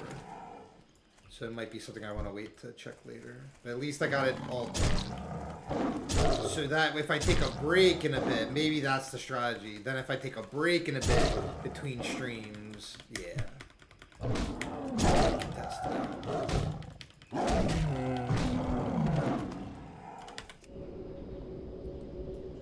But in so many ways, well, the game dev meetup is something that I need. I need that in my life, because like as far as it's the same thing too. What's kind of irritating about basketball is like I wish that there like if anything, well, I know that could be a possibility at church. I just want to start like a casual basketball league at church, and then I could live stream it.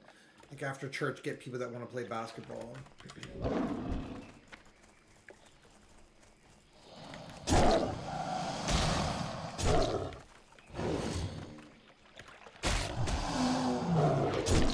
Ooh, maybe, and also because I know all the people there, or the vicar. Maybe I'll be like basketball for the Lord.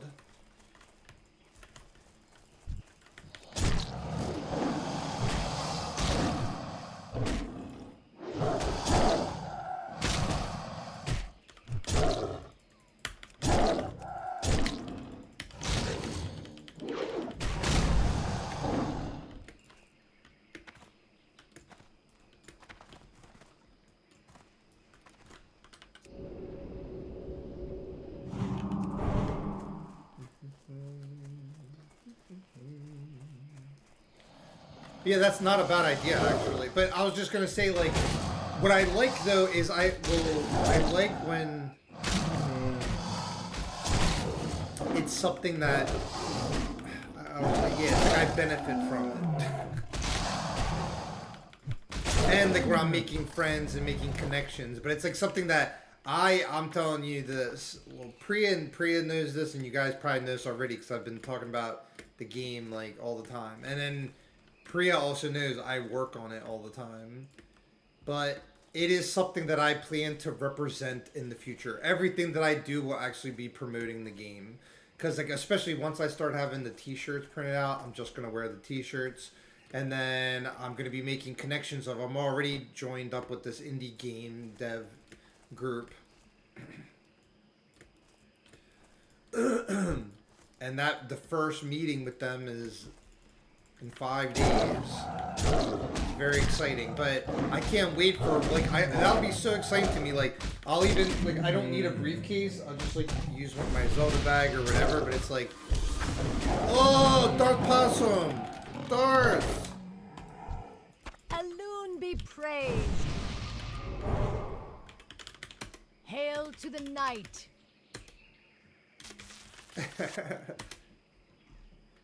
Party. Party. Ooh. Look at my gear. I just bought some new pieces. Oh yeah. Pharaoh all day.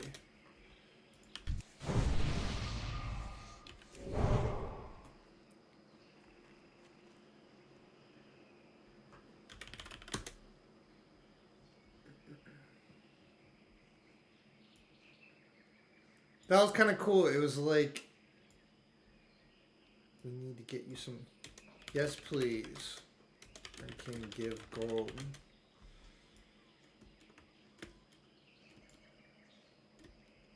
When you're ready for SM. What's SM?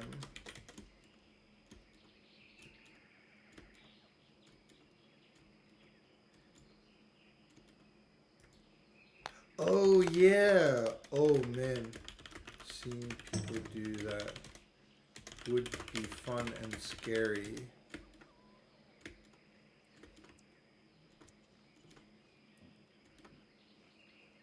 Maybe I'll be like level 3 or something for it. You said it's a level 40.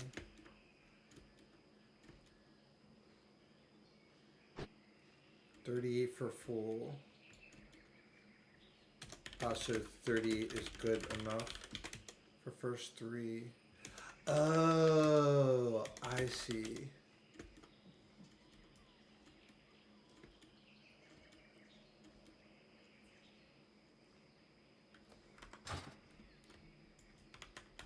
One sec.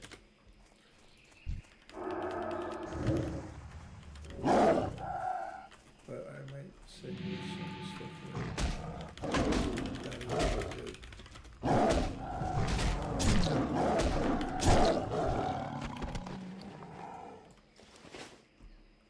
Watch this.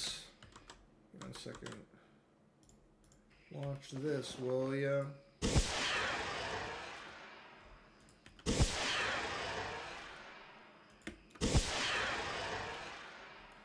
Me, huh?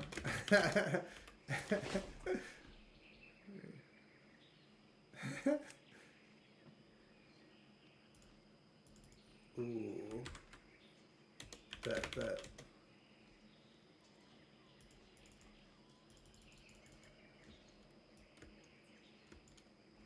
Are those quests for you too, brother Anton? Ah, got it.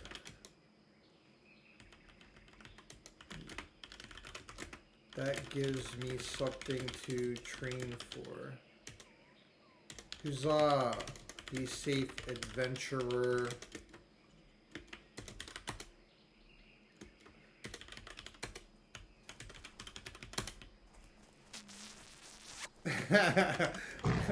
Alright, RPing. That was cool. That's someone from the guild, Darth Possum. See, that's one thing that makes Warcraft really amazing, when you actually do socialize. That was pretty cool. So we gotta train for, he or she was saying, I think that's a he. Scarlet Monastery. Apparently we can start doing it next level, but we want to level up some.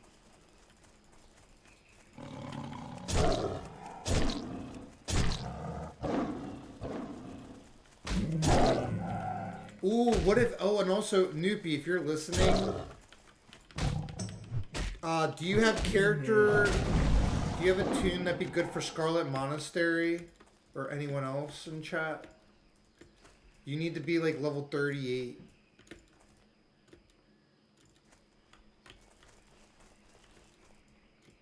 Or around that level. Or like early 40.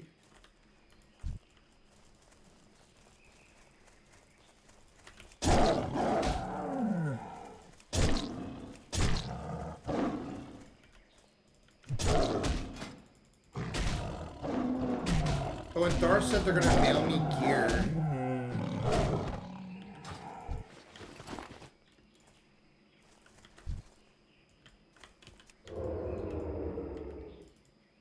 Well, and I could do Donkey Kong. I forgot about Donkey Kong.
I had a cool idea, something I want to experiment with later. Oh, I got a cool idea. Actually, technically I may be able to do it on stream.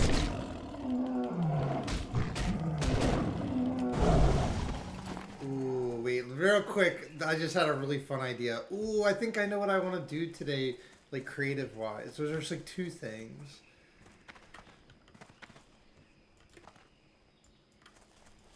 Let me get this alligator first.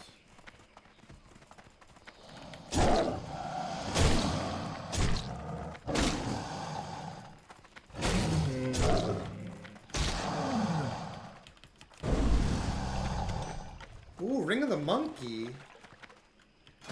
5 agility and stamina. Wait, what? That's really good. That's good too, though.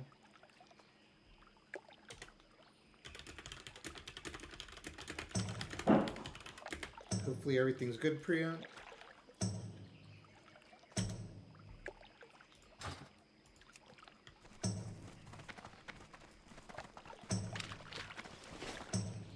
What is going on?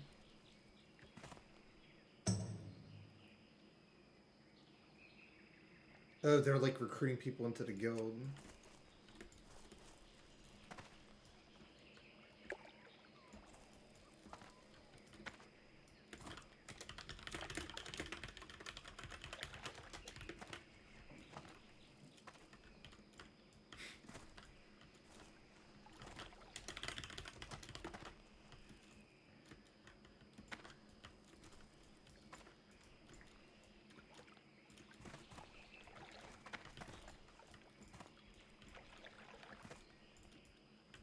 Alright, yeah, let me get back to what we were doing. All these new people joined the guild.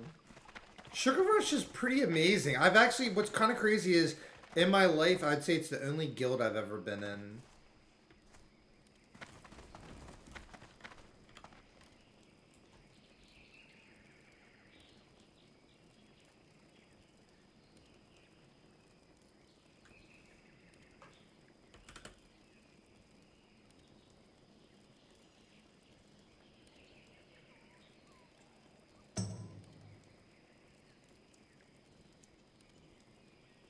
All right, let me. Yeah, I get sidetracked easily.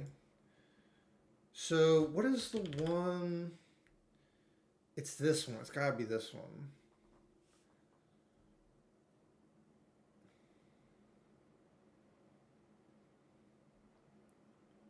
Check. Check. Check, check. Check, check.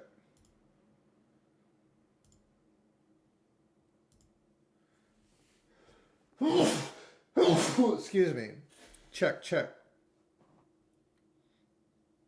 Why does it... Alright, let me try to...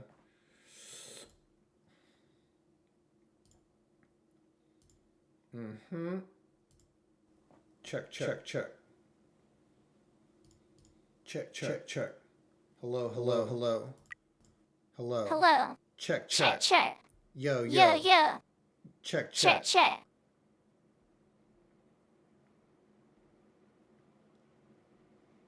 Check, check. Yo.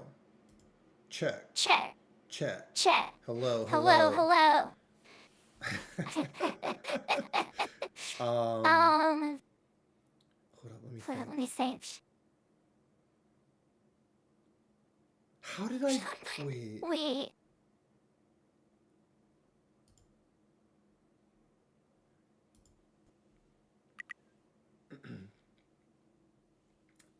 Let me test this real quick.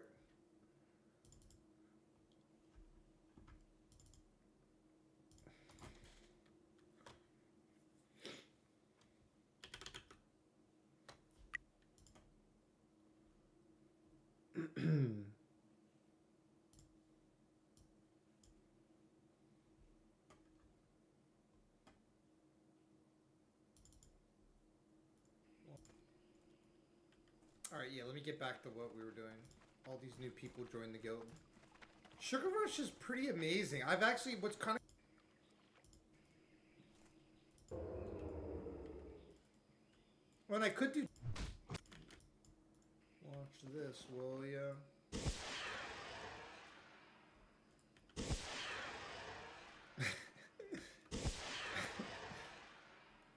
Me, huh? Watch this, will ya? Watch this, will ya? Watch this, will ya? Why does it... Voice.ai. That sounded terrible.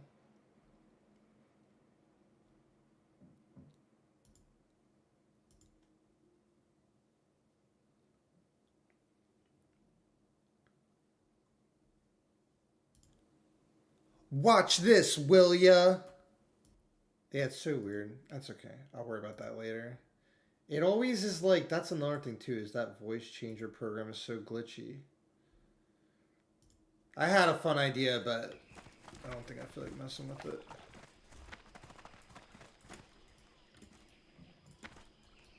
If it was gonna work and be easy, then I was gonna make a little thing. But I might even, just for fun, shoot clips for a Booyah episode.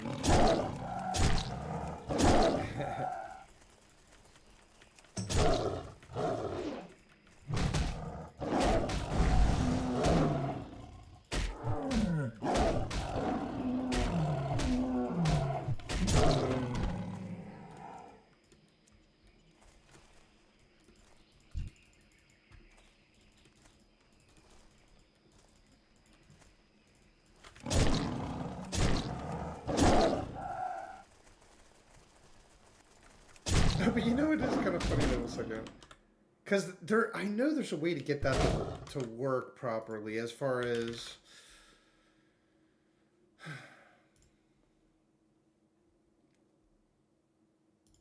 Good, Valorant finished too, but it's like, oh, it wants to restart.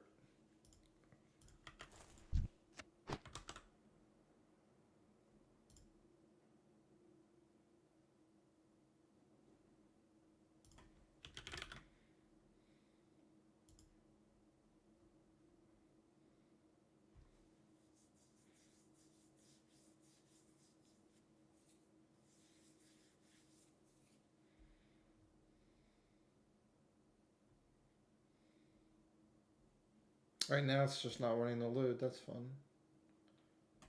Fine by me.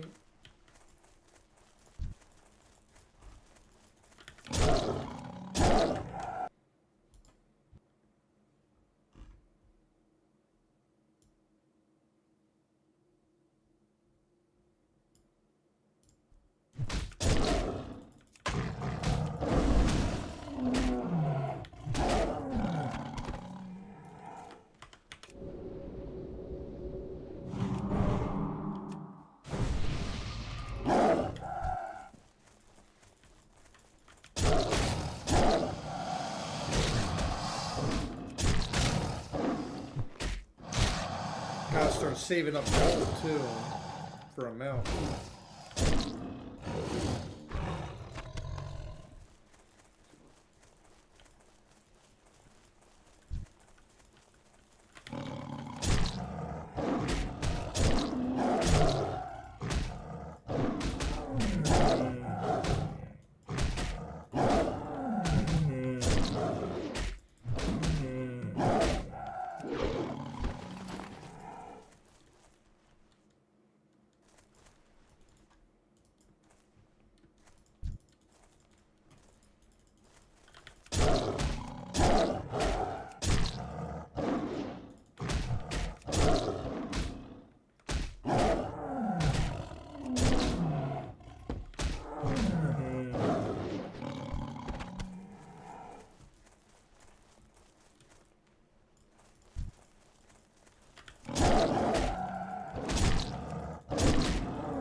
Frank the elf. I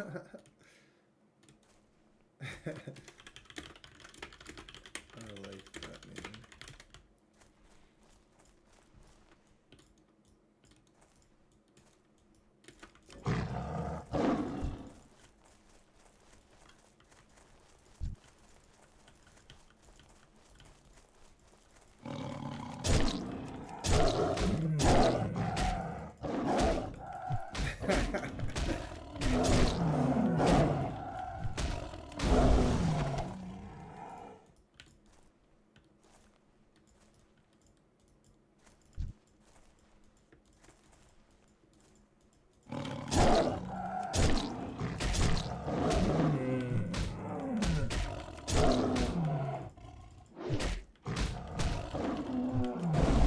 Actually, I'm in a hearth. I want to check the auction house.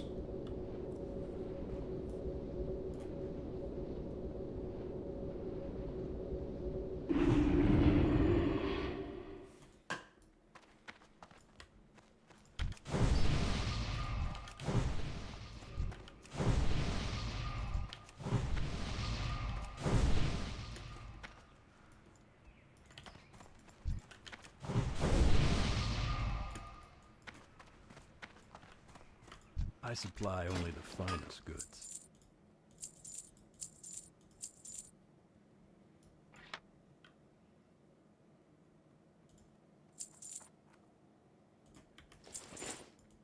See you around.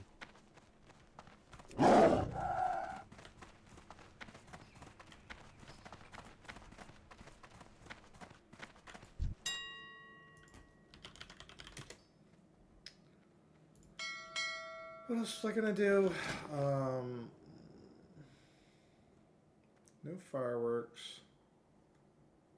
This quest is so stupid. I'm just gonna get rid of all these things.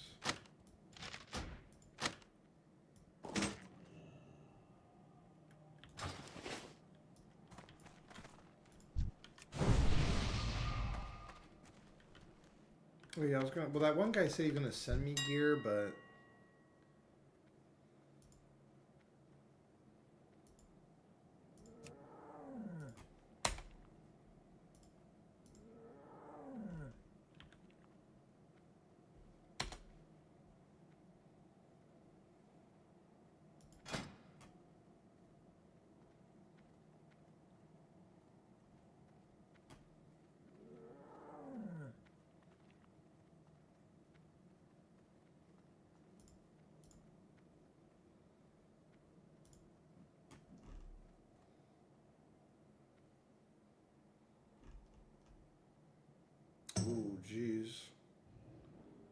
Actually, it might be worth it though. Ooh, to agility.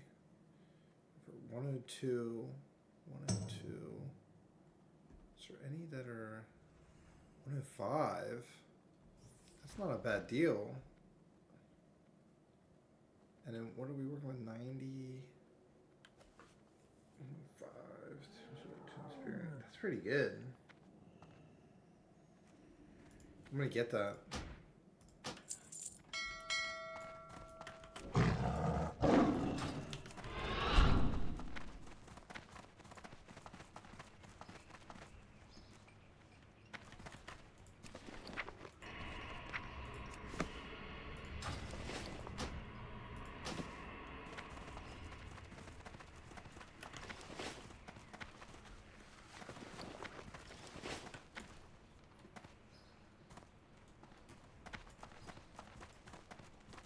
What can I do for you?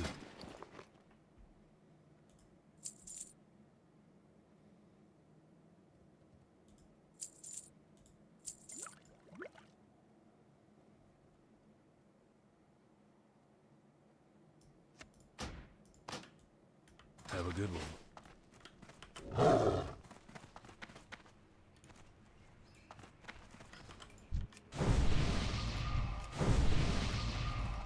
Oh, that's cool. Look at that gear. Cool gear. Elune be praised.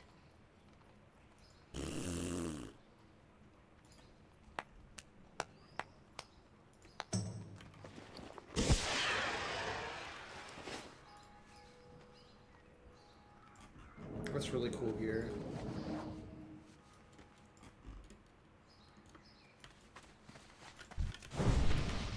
Sashimi, that's great.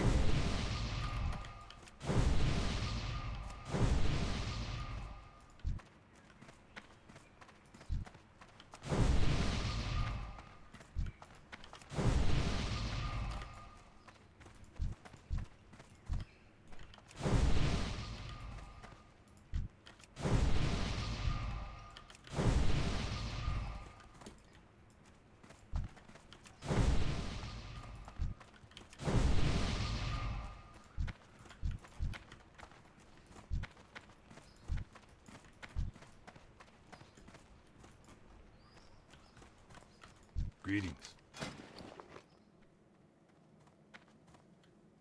Be careful.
You need something?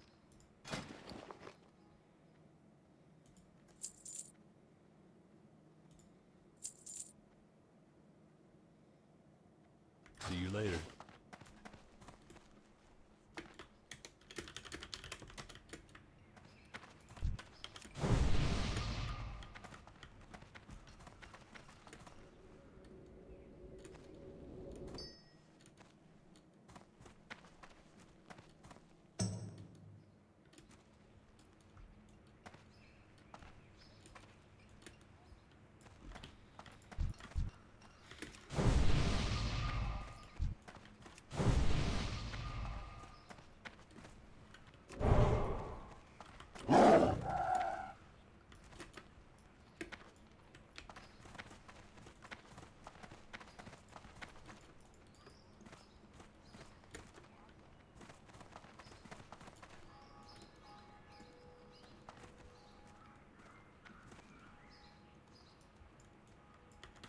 light be with you. For the Alliance.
Going to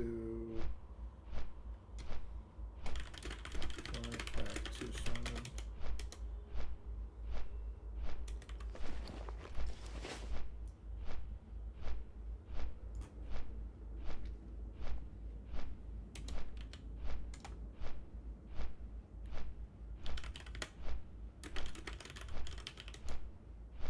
Yes.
Oh, there's stitches.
Fancy new cloak.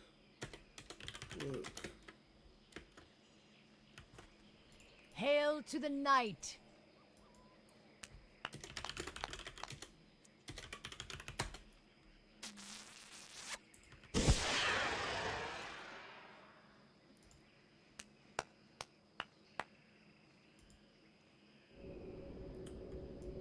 Racer belt and gloves.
That should sell pretty good.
Gotta use the restroom. Be right back.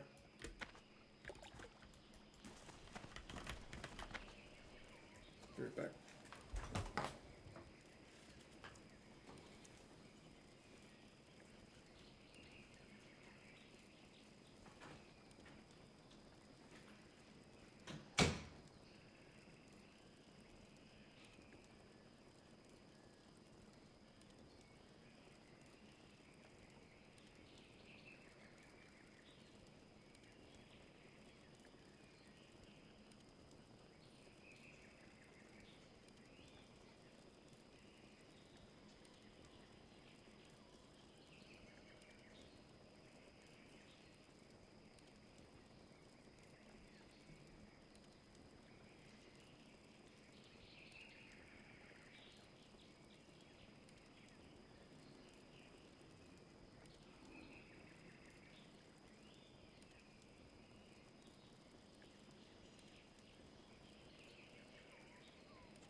You know what I do want to do? One second. I'm going to reinstall Strenova.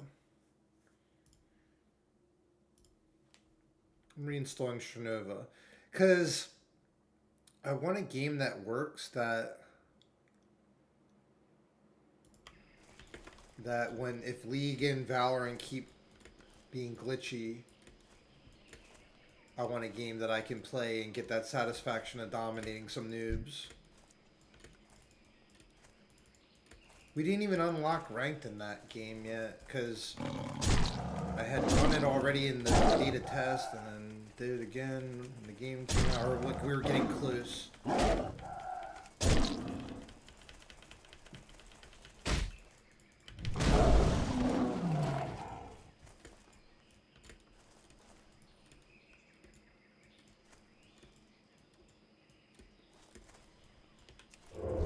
But I miss Valorant too. I'd totally be down to play Valorant. But I have to restart streams. I uninstalled it, reinstalled it.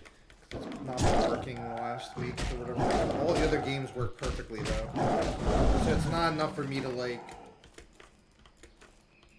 send back the new computer because the new computer works great. And like I said, as long as I can program my game and play 80% of the games on here, I'm good. Seems to be a Riot issue.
the more quality short stories you read from the star of the century, Edith Wharton's short stories. You save her novels till later. There are many women writers who influenced me. Catherine Ann Porter, her novellas, all of the short stories of Wharton. The Curtain is Green by Eudora Welty, wonderful short stories. The more of these you can take in, and stay away from most modern anthologies of short stories because they're slices of life, huh? They don't go anywhere. They don't have any metaphor. Have you looked at the New Yorker recently? Have you tried to read one of those stories? Didn't it put you to sleep immediately, huh? They don't know how to write short stories. Go read Washington Irving. Go read the short stories of Melville. Go read Edgar Allan Poe again. Huh? Go read, I was trying to think of some of the other authors from the start of the century. Nathaniel Hawthorne, a writer of fantasy. In the science fiction field, many collections of short stories, because they all deal with metaphor. And the sooner you recognize the ability of seeing a metaphor and knowing how to write the metaphor and to make collections of them, the better off you'll be. Then you'll be ready for the novel. Maybe some of you here tonight are automatically good novelists, so I'm not talking to you. You're fortunate that you were born that way. But I discovered along the way I was a collector of metaphors. Now, I don't know how I can teach you to recognize that metaphor when you see it, but what you've got to do from this night forward is stuff your head with more different things from various fields, hygienically speaking. I'll give you a program to follow every night, very simple program. For the next 1,000 nights, before you go to bed every night, read one short story. That'll take you 10 minutes, 15 minutes, okay? Then read one poem a night from the vast history of poetry. Stay away from most modern poems. It's crap. It's not poetry, huh? It's not poetry. Now, if you want to kid yourself and write lines that look like poems, go ahead and do it, but you'll go nowhere. But read the great poets. Go back and read Shakespeare, read Alexander Pope, read Robert Frost. Huh? But one poem a night, one short story a night, one essay a night for the next 1,000 nights.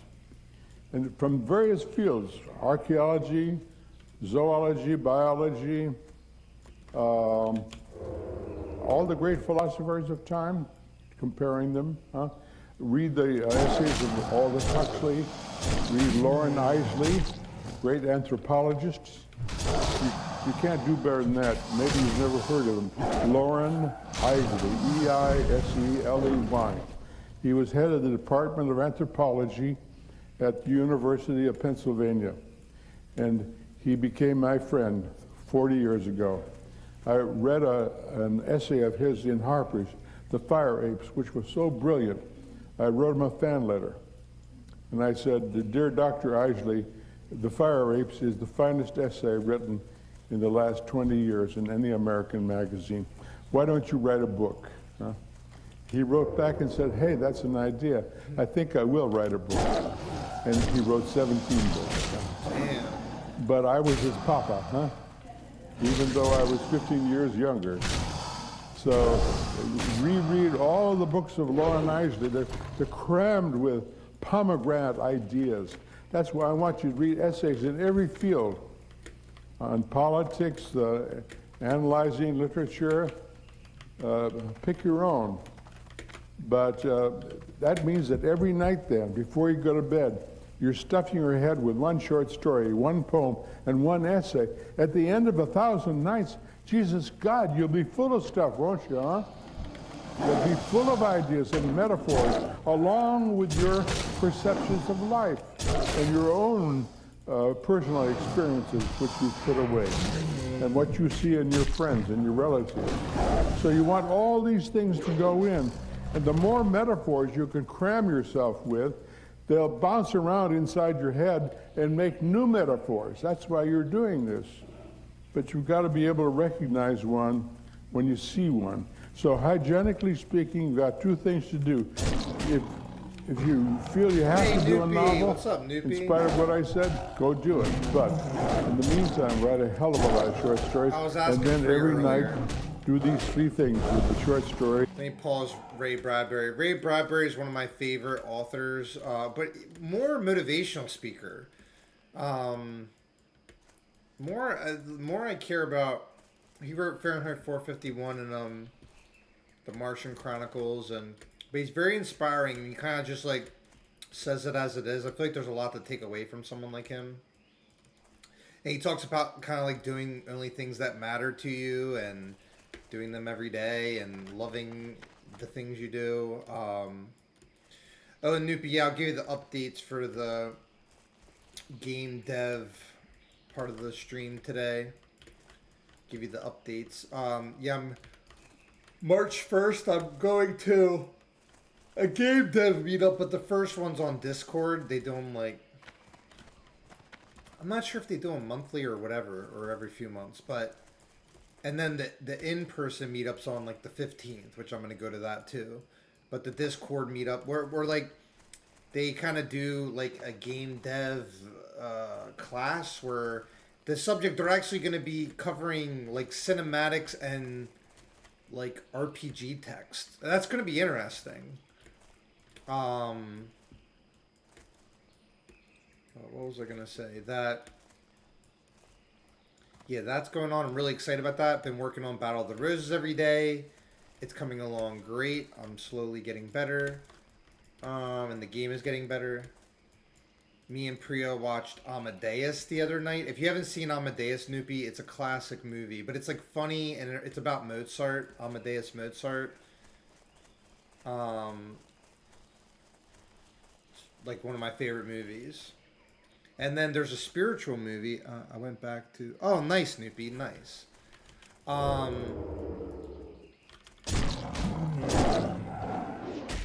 And then there's a movie that you would love. It's called Brother, Sun, Sister, Moon. It's about the life of Saint Francis. I've seen it many times before. There was this church I used to go to called Divine Life Church when Swami Shankarananda was still an embodiment. And Shraddha, this one woman, we were the one day talking about, I'm like, there's not many like good spiritual films. Like raw spirituality, like sadhana, meditation, truth. But that's a rare movie where truth is in that movie. Priya hasn't seen it yet, so I'm not going to talk too much about it, but it's like amazing. It's really, really good movie. And then, but yeah, Amadeus, we watched that. That was so good. So tonight we're going to watch the St. Francis movie, Brother, Sun, Sister, Moon. It's like $13 on YouTube, high definition to buy it. Oh, excuse me. But then what's funny, Doopy, is I have an idea for an RPG. I think I talked about this last time, but I'm so tempted to buy RPG Maker because like something like that will be easy for me to create something in. And now that I'm like getting pretty good with Unity, but it's kind of like it can be a slow process, kind of like learning each little component and thing. It's all coming together though. The thing is, even though they say like the first step is the hardest, well, I've done like 10 of those steps, you know. It's getting easier, but I'm almost at a big point in the demo.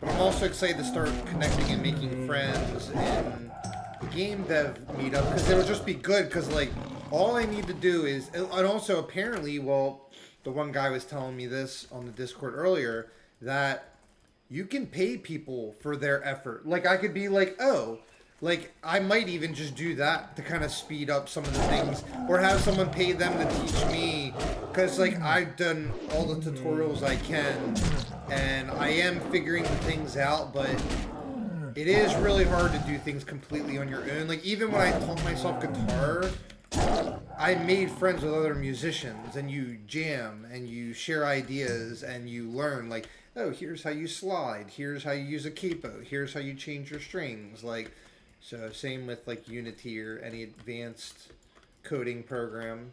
But the reason I was calling for you earlier was because I was like, oh, I kind of want to, I was like, League I uninstalled and reinstalled because they keep freezing, and Valorant. But the computer wants to restart to see about that. But I was thinking about buying the RPG Maker because the thing is, I thought that's something that I could make something on stream. And I wanted to make a prologue for Battle of the Roses in RPG Maker, but it's either a great idea or unnecessary idea. But at some point I'm gonna make, you know, like it's even if it's a matter of, oh, I end up making it in Unity, but I'm just focused on making my game right now. But I am, like I said, I thought that's a great way to be able to tell the story, and that people that are interested in Battle of the Roses. And technically, if I were to make something in RPG Maker, that's something that I could always have be for free, or that people that just want to support, like at the end of the thing, it'd be like, oh, you beat the game. If you want to support a 3D game that I'm making that's free for all, 4-player, blah, blah, blah. So, but there are things, and also the t-shirt, I need technically I could do that on stream too. But I need to email Solgren. He's the artist of I Want to Be the Bashi and Wings of I. I played like all his games. I'm gonna commission him to design, influenced by the models that are in my game, but mainly I'm gonna start with Rose. But that'll be the first way that I'll have that people can, by buying a t-shirt, I'll do like an ad every day, or like for the stream intro, I'll make like a commercial for the t-shirt in the game. And maybe I'll show a little bit of gameplay about Battle of the Roses, but I'll make it very clear to people that that's the first way that they can support my dream. Hopefully, I need to check the Patreon too, see if that got all approved. I hope League and Val start working in on your side. If it keeps having issues, then cutting them or support is exactly. And because the thing is, there's no way I want to return this computer to Starforge or whatever, because my game is working, all the other games work, and what's even hilarious too is like I can literally boot up my old computer for that or something. But because League used to run fine on that thing, but honestly I'm not too worried about it because I am going to figure it out. Hopefully reinstalling it worked, but as long as I can program my game and play Warcraft and stuff, we're good. I don't really need more than that, to be honest. If anything, like, it just frees up more of my time.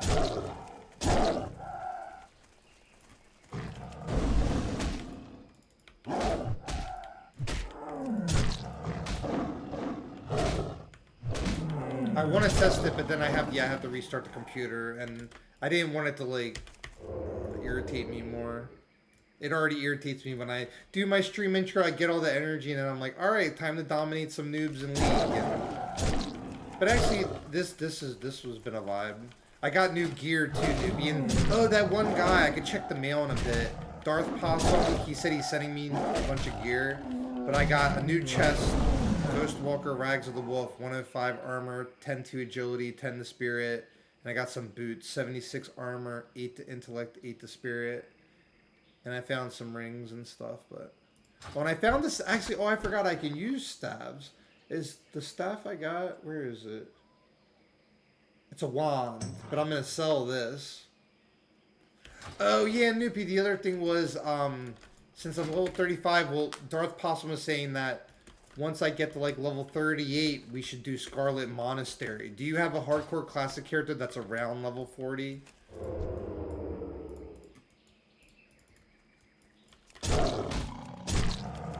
And I was installing Stranova because I need a backup for when League and Valorant. Something that'll give me that satisfaction of dominating noobs.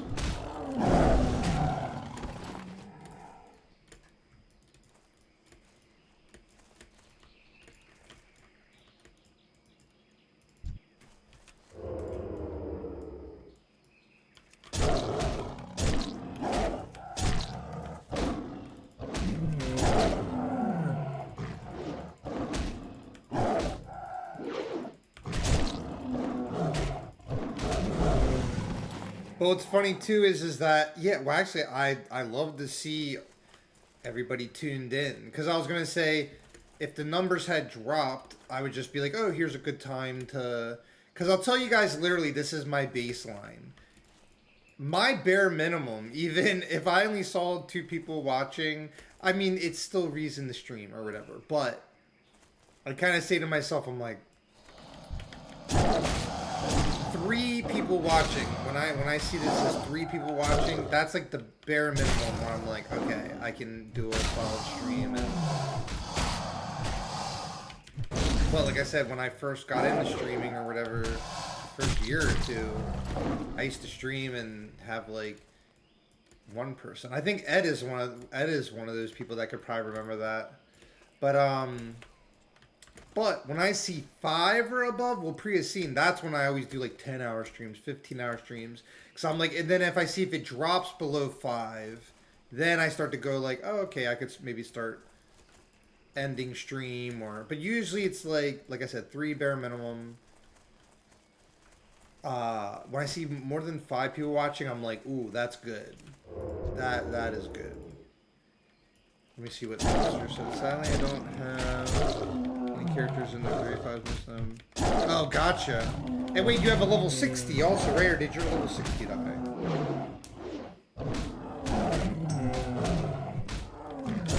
You have a level 60 though, right?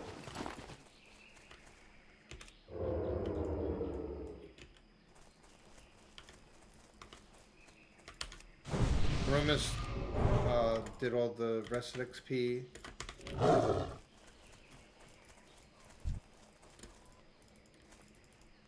And what's funny is if ever, well, like it's happened before where we've had 150 people in here, or 300 people, or I mean 30 people, not 300. 80 people. That's usually during big like Warcraft events or things that I'm watch partying. But that'll be awesome. Like honestly, I'm already happy with the amount of loyal people that's what's cool too is I feel like my stream, if someone likes me or the stream, they end up being like a regular. You know, that's better than I'd rather have a community build on this community just slowly like that than have a bunch of idiots. You know what I mean? Same with my game. Like I thought the same thing with my game. I'd rather be really picky, that it's like people that are very picky with their taste, you know? If anything, I feel like, well, anyone that likes RPGs and Warcraft or Lord of the Rings, they're gonna like my game. They're gonna like my game. I still have my... Good. You have your... Much harder on Hunter versus what mages can do. Oh, I know. Yeah, I believe that. But Hunters are, like, safer to play.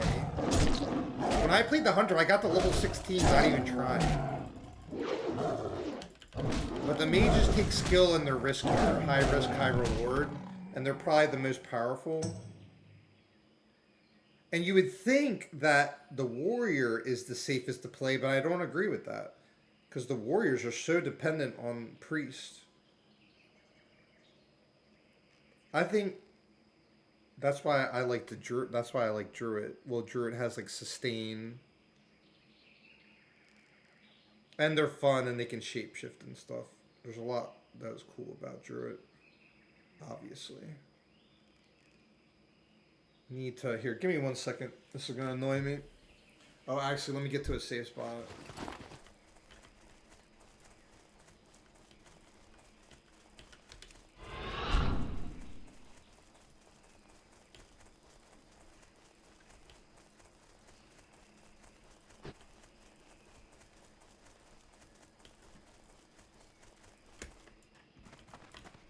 Alright, be right back.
Yeah, Noopy, well, you probably heard from the meeting earlier that, yeah, I'm gonna, like, create my own company.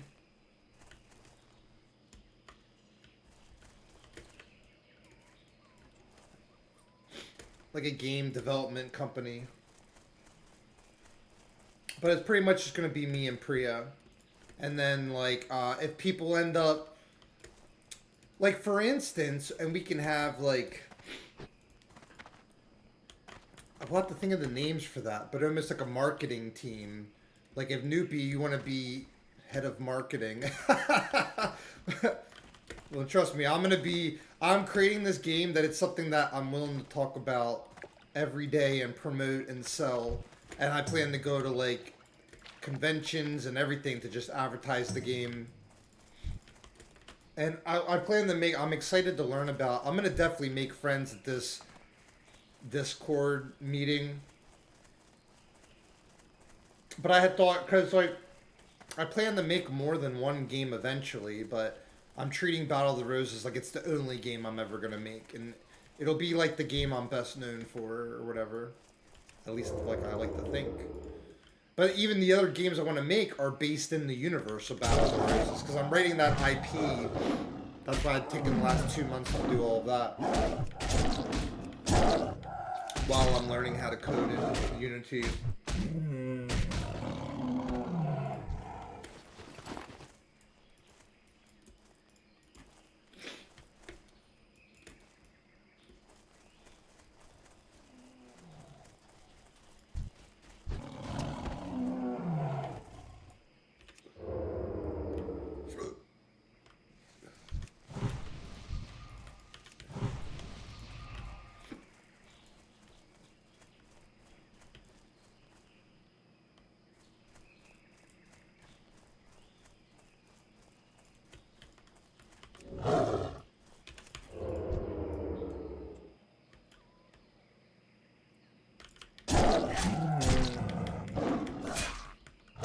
And mail in this game shows up in an hour, right? So, the one guy sent all that gear. We'll have to check that in a bit. Is he on still?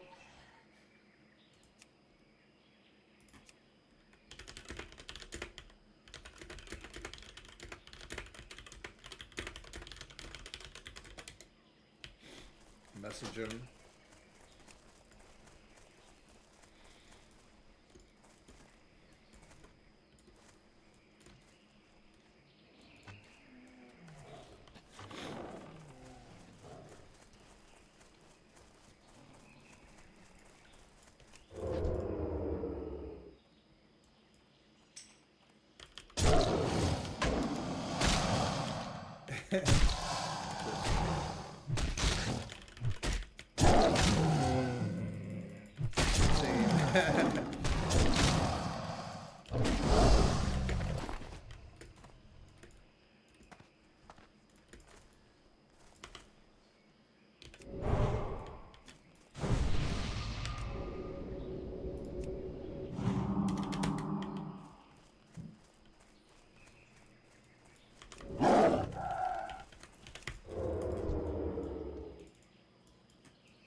Priya's gonna make ramen and chicken.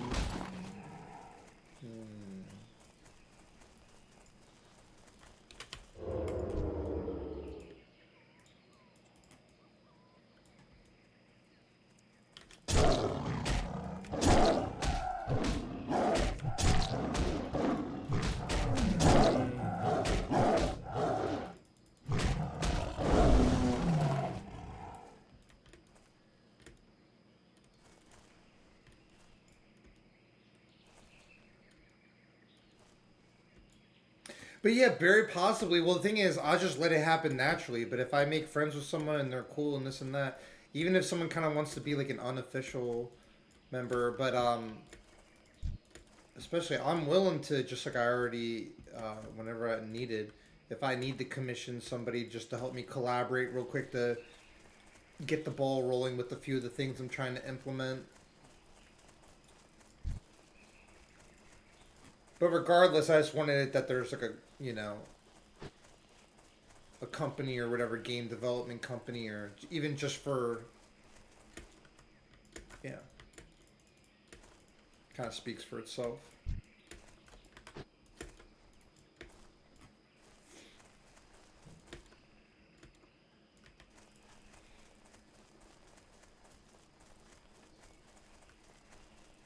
Because the thing too is, like, I could also, like, yeah, I'm not gonna worry about this now, but it's like I have like just like, okay, you know what I'm gonna compare myself to is, like, I'm like a Quentin Tarantino or like a director, but also I know how to work the camera, I know how to act, I know how to. So you get what I'm saying. But sometimes it'd be cool if there was a right.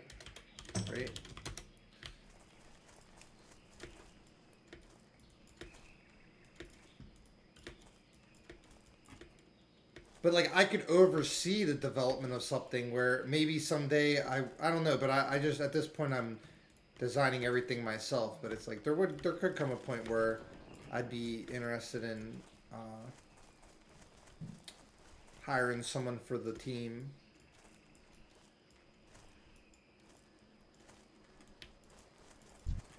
But like I said, I'd want it to be someone that's as obsessed with night elves and orcs and games. Because they're not going to be more than me, but they could be as passionate. And even that would be rare. Even that would be rare. But I will have it. I'll have to just think of all the terminology and stuff of like people that buy a t-shirt or buy a figure or whatever, want to support the game. Like we could have like a crew or what's it called?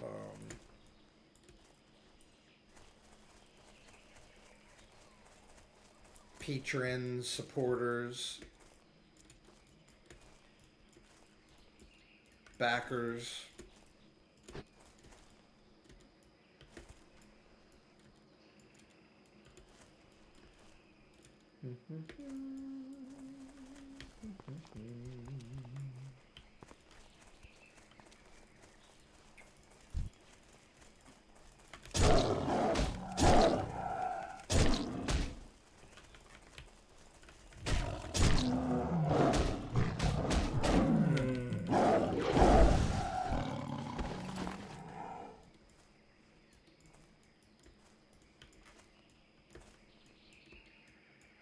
Almost done the rest of XP. Nice. It was built up completely, I think.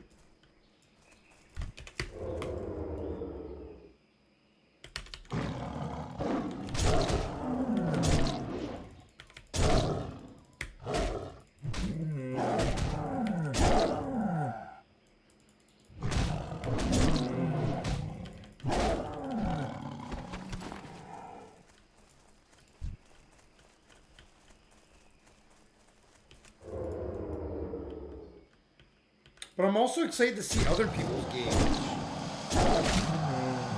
That'll be cool.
We'll finish up the rest of XP and then I'm gonna check the mail in the game.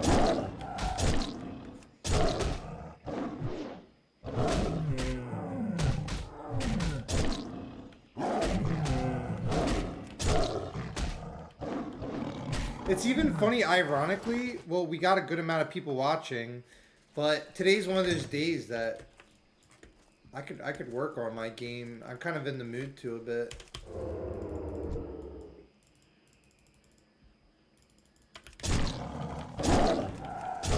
That's a good sign, though.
the poem and the essay.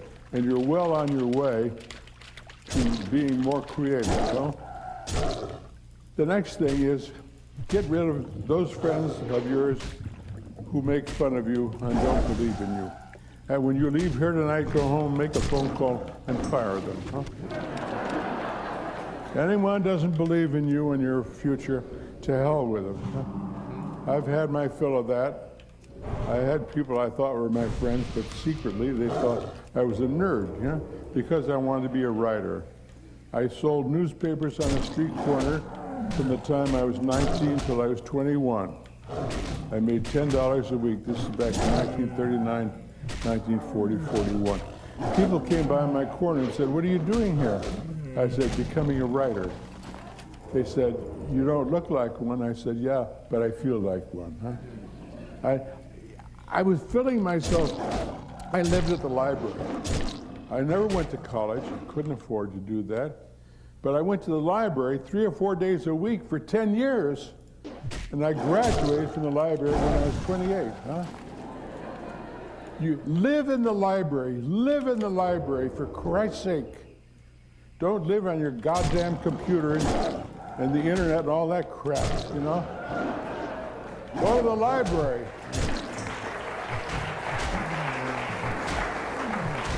Don't let them flim-flam you into owning all these devices. They can be very valuable and very good for certain kinds of things. Certain kinds of business is great. But I lectured at the downtown library in LA 3 years ago, and I signed a guest book, but the name above mine had been signed the day before by Bill Gates, the great technological expert. And underneath Gates' name I wrote, "I don't do Windows."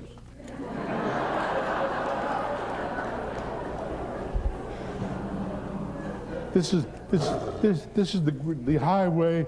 This is the age of communication, right? Does anyone ever call you? I can't get through to any goddamn person in the world. I call corporations, and the voice comes on and says, "If you want this, press 1. If you want that, press 2. If you want this, press 3. I said, "Oh, press 4 and to hell with it." So we're being put upon. We're being flim-flammed. You don't need anything but a pad and a pencil, for Christ's sake. I was out in the desert a couple of years ago, and I got an idea for a cantata, Christus Apollo, which I finally wrote with Jerry Goldsmith. And we're doing a new recording of it now with Anthony Hopkins. But I wrote the whole damn thing, 18 pages, with a pad and pencil. I had no typewriter with me, so I used what I had, Whatever works, whatever works. But I want you to live at fever pitch. I want you to go to the library, and the great thing about library is surprise, isn't it? To pull books off the shelf and not know what the hell they are. And all of a sudden, after you pull 6 books out and said, "No, that's not for me, no, I don't think this one, maybe that one," and finally you pick a 4th one out and you open it, and there you are, a mirror image of you. You're looking for someone like yourself, aren't you? I found someone like myself very late in life, when I was 32 years old, George Bernard Shaw. We're twins. We're twins. Jesus, God, if I were to go to a desert island tomorrow, what books would I take with me? I'd take the Bible, of course. I'd take Shakespeare. And the 3rd book I take is the collected essays of George Bernard Shaw. His essays were just as fascinating as his plays. So I'll give you another diet here. Go get all the essays of George Bernard Shaw on politics, on religion, on women, long before this age. He was writing about women and their past and their future. He wrote plays about them. He wrote essays. He had an opinion on everything. You've got to meet more opinionated essayists, And I'm sorry that he died long before I had a chance to do any traveling and meet up with him. But you can meet up with him in his books. There's a wonderful book of collected lectures by George Bernard Shaw and G.K. Chesterton. who was one of the great short story writers and novelists of the early part of this century. And they debated, try and find that book of George Bernard Shaw and G.K. Chesterton's debates. And you have ideas all over the place, all over the place. Huh? Then, what do I want for you? What else can you cram into your eyeballs? I want you to fall in love with movies, old movies. I am very lucky that my mother took me to the movies when I was 3 years old. That's 1923. The first film I saw was The Hunchback of Notre Dame, and I walked strangely for days thereafter. Next film I remember, I fell in love with Lon Chaney. And I saw The Phantom of the Opera. My God, I was 5 years old. Wonderful. I saw The Lost World, 1925, with the dinosaurs, huh? The same dinosaurs that came up ahead and appeared in King Kong when I was 13. I want your loves to be multiple. I don't want you to be a snob about anything. Anything you love, you do it. It's got to be with a great sense of fun. Writing is not a serious business. It's a joy and a celebration. You should be having fun at it. Ignore the authors who say, oh my God, what work, oh Jesus Christ, you know. Not to hell with that, huh? It is not work. If it's work, stop it and do something else. Now, while I'm thinking of it, people are already saying, well, what do we do about a sudden blockage in your writing? What if you have a blockage and you don't know what to do about it? Well, it's obvious you're doing the wrong thing, aren't you? You're in the middle of writing something, you go blank, and your mind says, no, that's it, huh? Okay, you're being warned, aren't you? Your subconscious is saying, I don't like you anymore. You're writing about things I don't give a damn for. You're being political, or you're being socially aware. You're writing things that will benefit the world. To hell with that. Huh? I don't write things to benefit the world. If it happens that they do, swell, huh? I didn't set out to do that. I set out to have a hell of a lot of fun, huh? I've never worked a day in my life. I've never worked a day in my life. The joy of writing has propelled me from day to day and year to year. Huh? I want you to envy me my joy, huh? Get out of here tonight and say, am I being joyful, huh? And if you have a writer's block, you can cure it this evening by stopping whatever you're writing and doing something else. You picked the wrong subject. Over the years, I've been offered various screenplays by famous directors. But my subconscious knows exactly what I can do and what I can't do. Back in 1955, I believe it was, Otto Preminger, the great director, offered me The Man with the Golden Arm. Okay, it's about drugs. I don't give a goddamn about drugs, you see. It bores the hell out of me. I don't understand people who take them. So why would I write a screenplay? Fine, but yeah, why would I do that, you know? I'd get a writer's block immediately. Yeah, you can't, there's some things you can't do. I was offered another film by Preminger the next year, a crime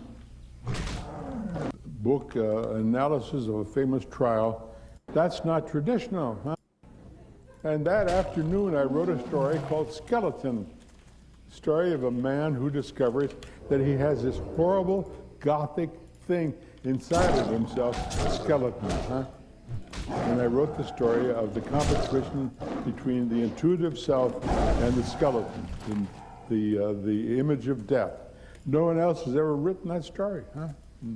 There are no other stories like it in publishing history. So by being true to my own fear, I began to create stories that are in Dark Carnival now, October Country, and Something Wicked This Way Comes. All the carnivals when I was a kid, I went on my first ride on the carousel. It scared the hell out of me. I was 5. I screamed and yelled, trying to get my mother to take me off. She took me off. huh? So you go back in time and you begin to collect up these fears. Hygienically speaking again, when you go home tonight, make a list of 10 things you love madly and write about them. Make a list of 10 things you hate and kill them, huh? Go see a film like Point Blank with Lee Marvin. It's a delicious film. He gets to kill all the people that hurt him. Yours are the thing at the top of the stairs. That's very real, huh? Very real. And then all the other accumulations of things that you're not sure actually happened to you, but intuitively you write about them. My book, Dandelion Wine. I went back to my hometown 20 years ago, and I visited my grandparents' house and the house next door where I was born. And I walked up on the lawn and I picked a dandelion. And the lady on the porch looked down at me and she said, if I see a man picking a dandelion on my lawn, it's got to be Ray Bradbury. I said, yes, ma'am. She says, come in. So she took me in and showed me around my grandparents' house where I hadn't been for 30 years, you know, with the stained glass windows in the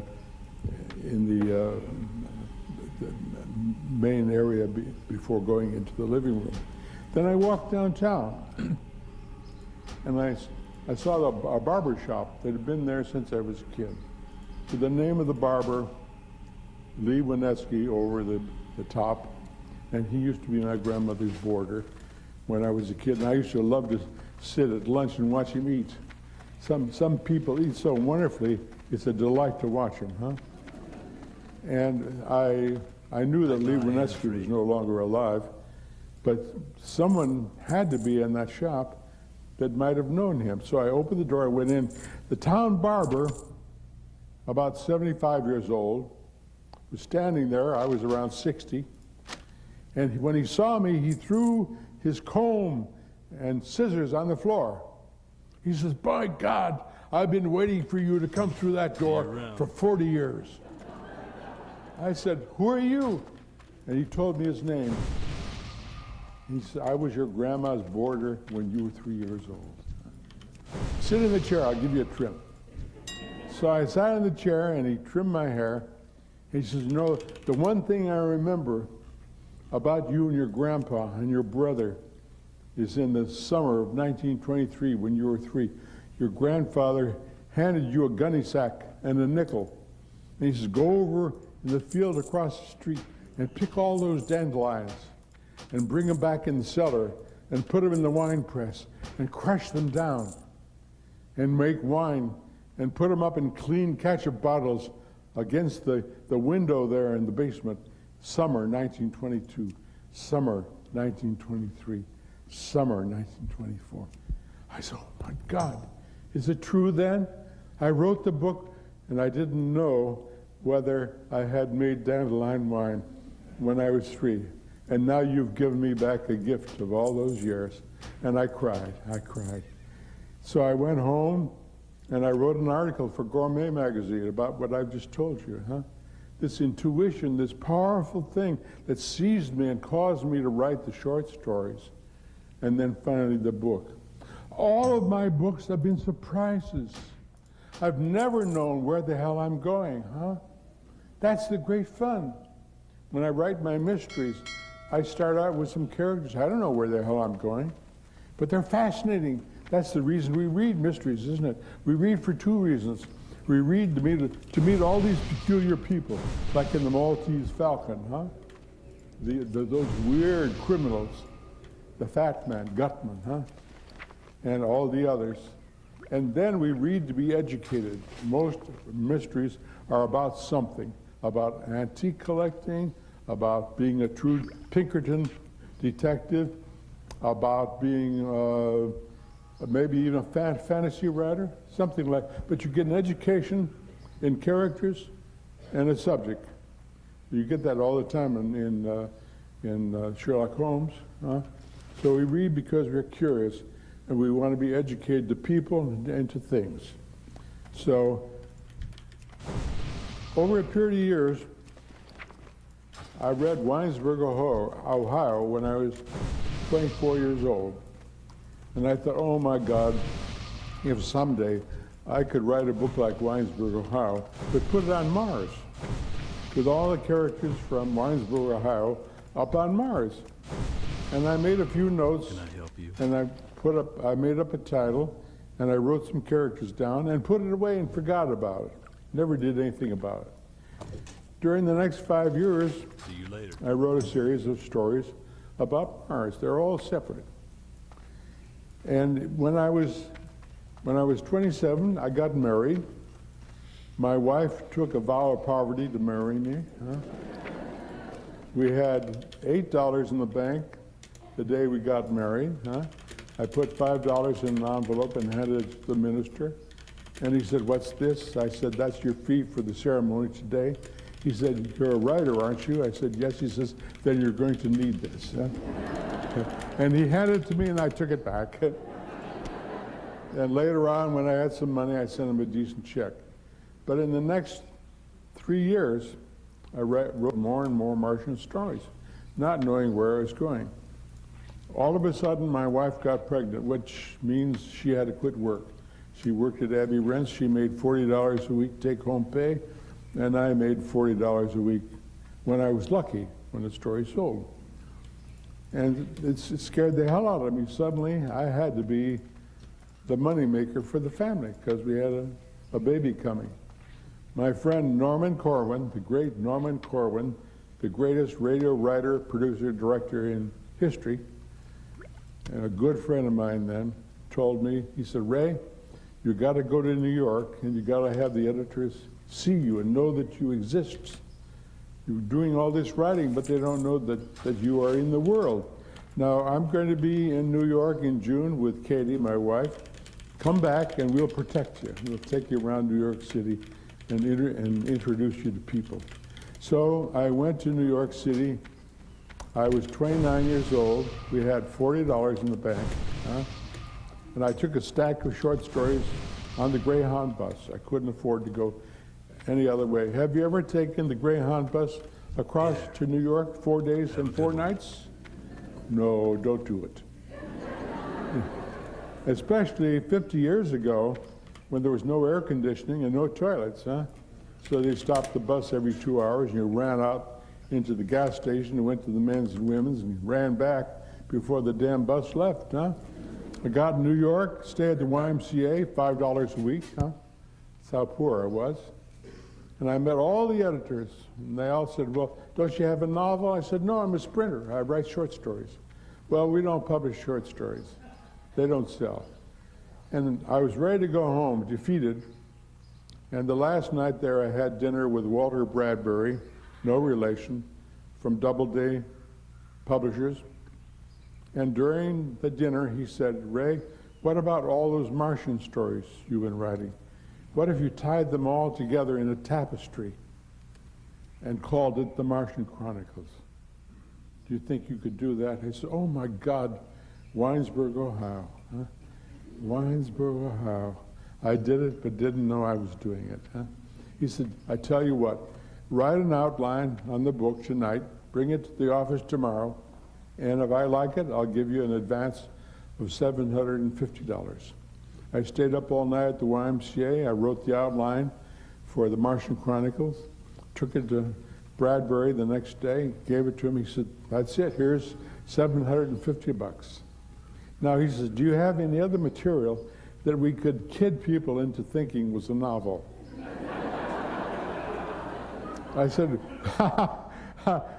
"Well, I've got a short story about a man who has tattoos all over his body, and late at night when he perspires, the tattoos come to life and tell their stories." He said, "Here's another $750.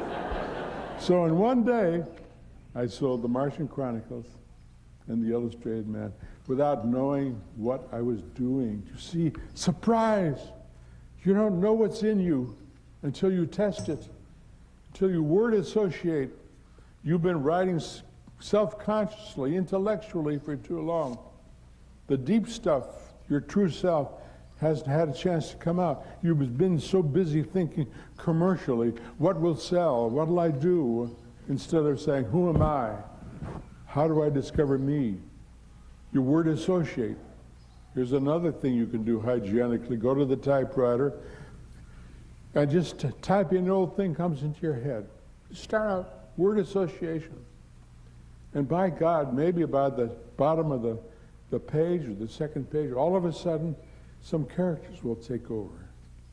And they begin to write. And this will be your true self, your true fear, your true hope, your true love. Huh? You'll be writing a passion. You'll be writing with excitement. Huh?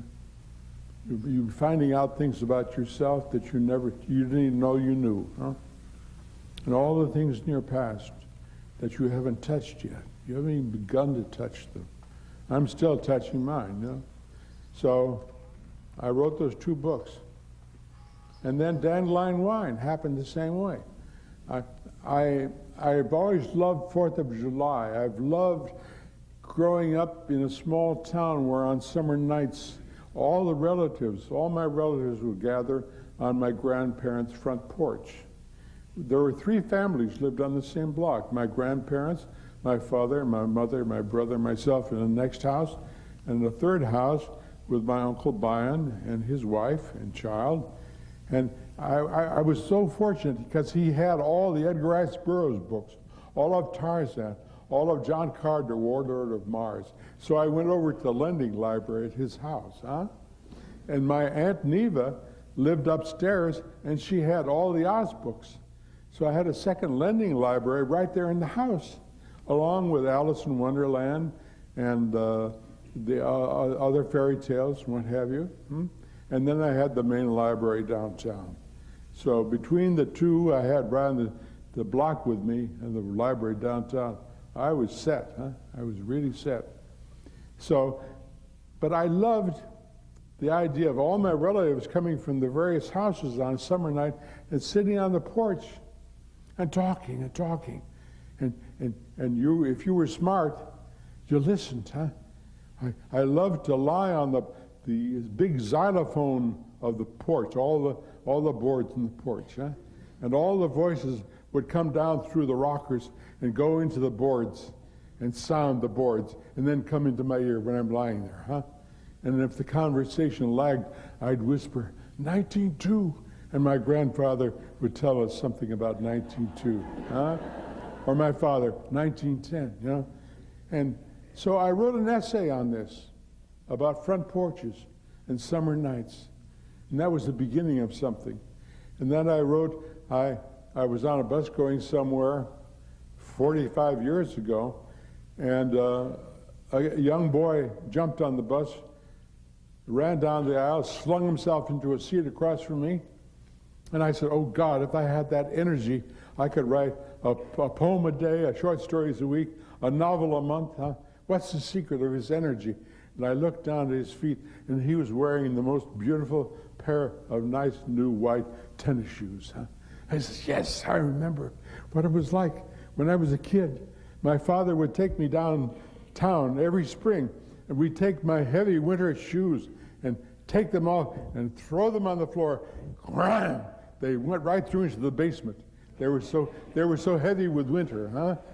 And then we put on a new pair of Lightfoot tennis sneakers, huh? And when you put them on, you can rock in them, and all the energy of the world is in them, all the lightning, all the storms, all the Indians running on dust paths, huh? All the energy of the world. And I got off the bus, went home, and wrote a story called Sound of Summer Running, huh? So I was on my way to writing a book, but I didn't know it. And I wrote other essays about my grandmother's cooking. I loved to be in the kitchen with her and watch her eviscerate the turkeys. I helped her singe the chickens. I loved the pantry, huh? Don't you love real pantries? You go in and read the names of all the spices from all the countries of the world, huh?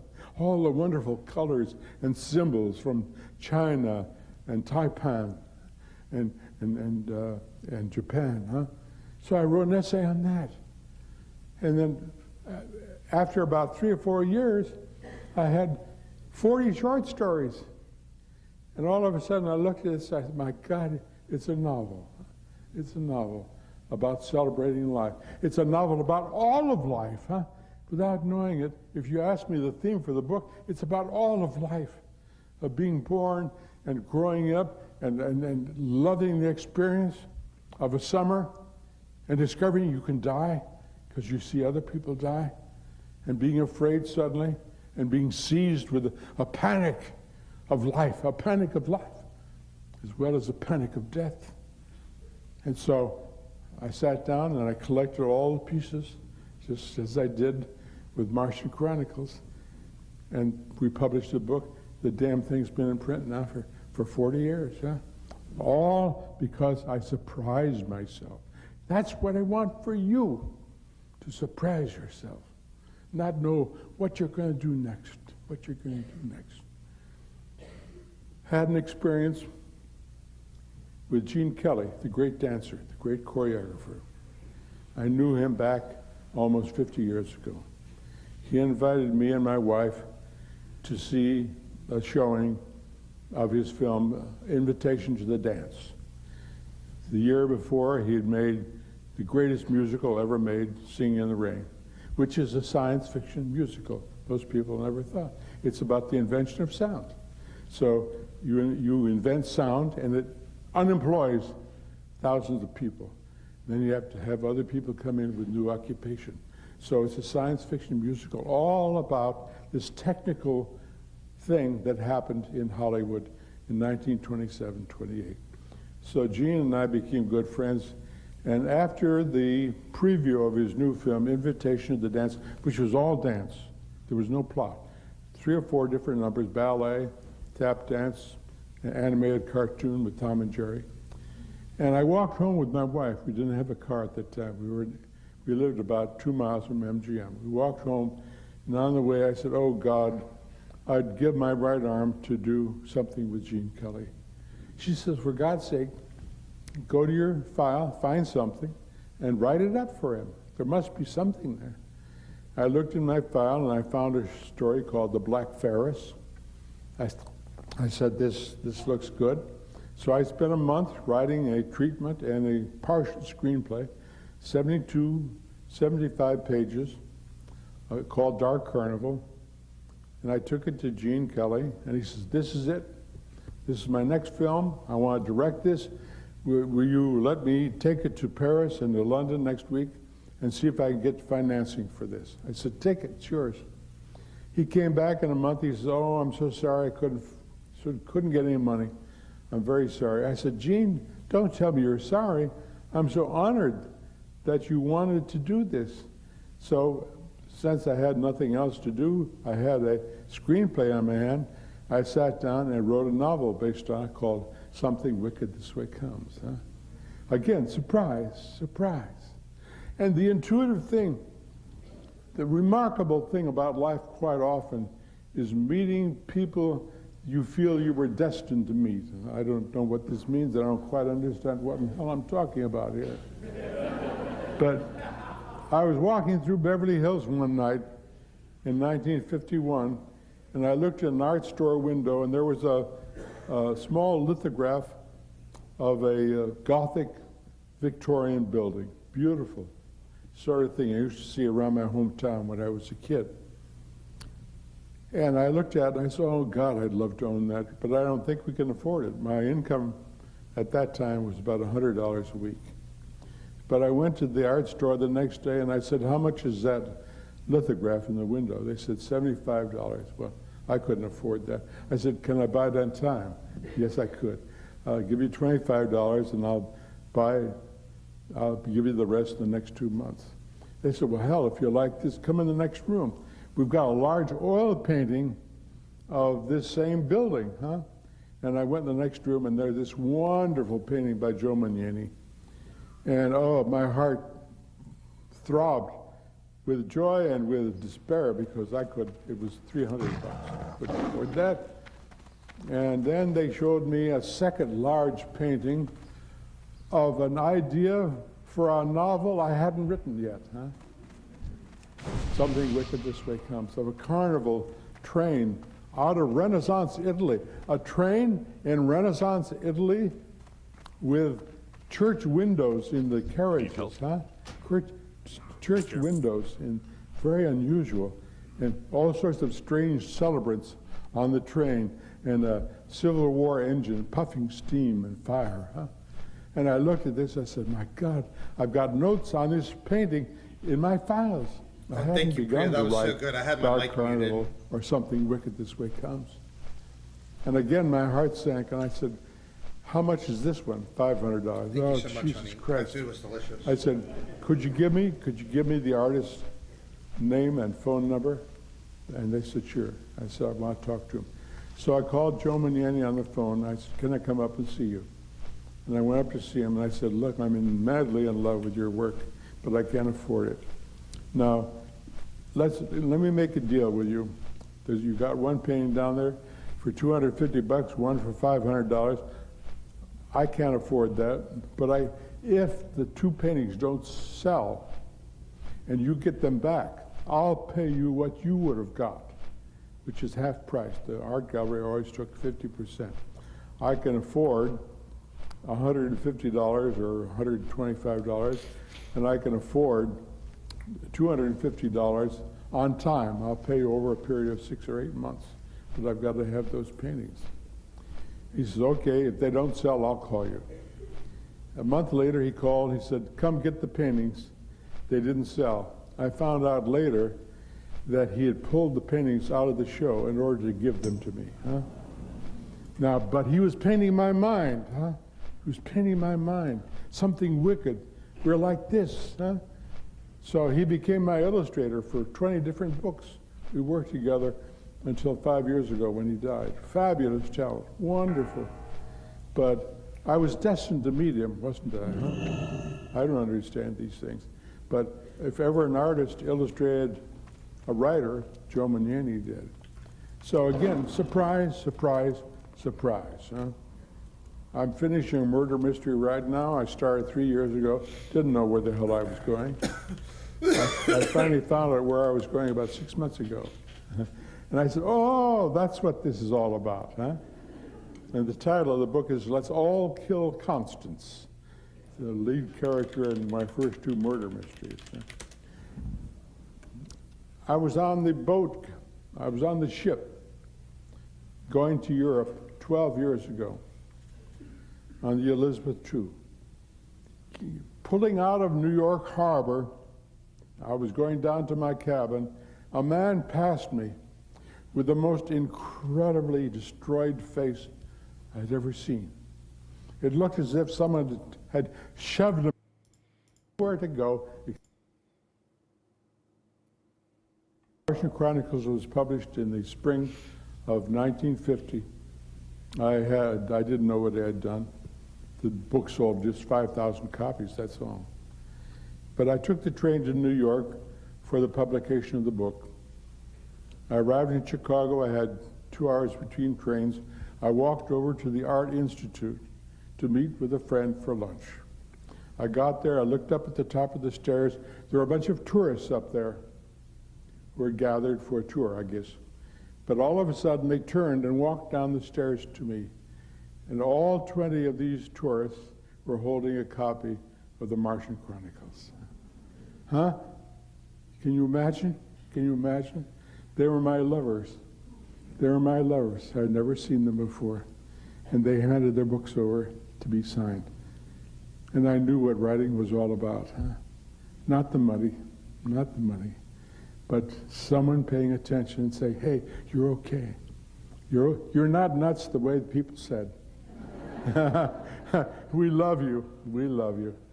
So I've been all over the place tonight. I hope I've given you enough important hints of the joy and the wonder of writing. There's still so much that I haven't said, and we'll have a chance to discuss this more and a chance for you to ask questions. So I'll go sit down now and we'll continue, okay? Thank you.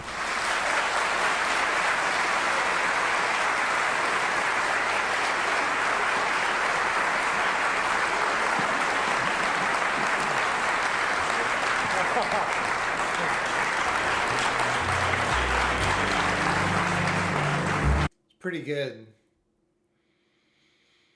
Some good takeaways.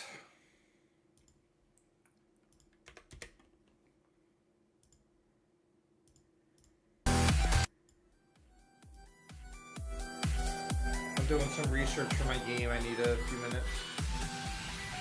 I also, yeah, I might take a break soon. His talk is really, exactly, and I like that he's so passionate. Exactly, Priya. It actually made me feel emotional, but sometimes I try not to show my emotion, but I can just feel it, internalize it.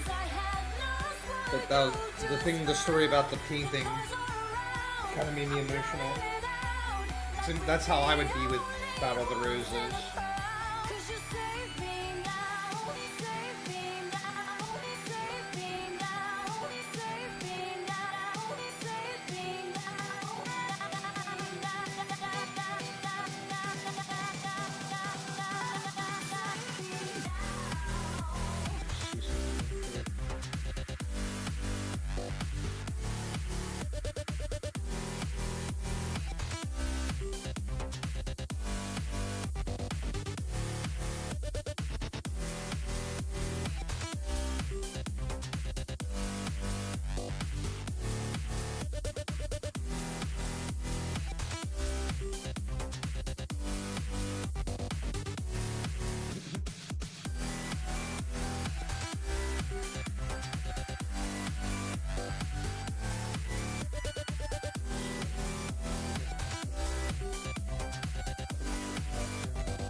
The feeling start. I put a wall around my heart, but you're breaking it down. It falls to the ground, 'cause I had lost what you just found. The noise all around, I'm drowning it out, like we're the only ones in the crowd. 'Cause you save me now, save me now, save me now, save me now, save me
I might restart the computer or take a break. So I kind of want to work on the game, and I don't think... I could restart and see if League works. Maybe that's what I'll do, and then we'll see. If not, I'll just take a break.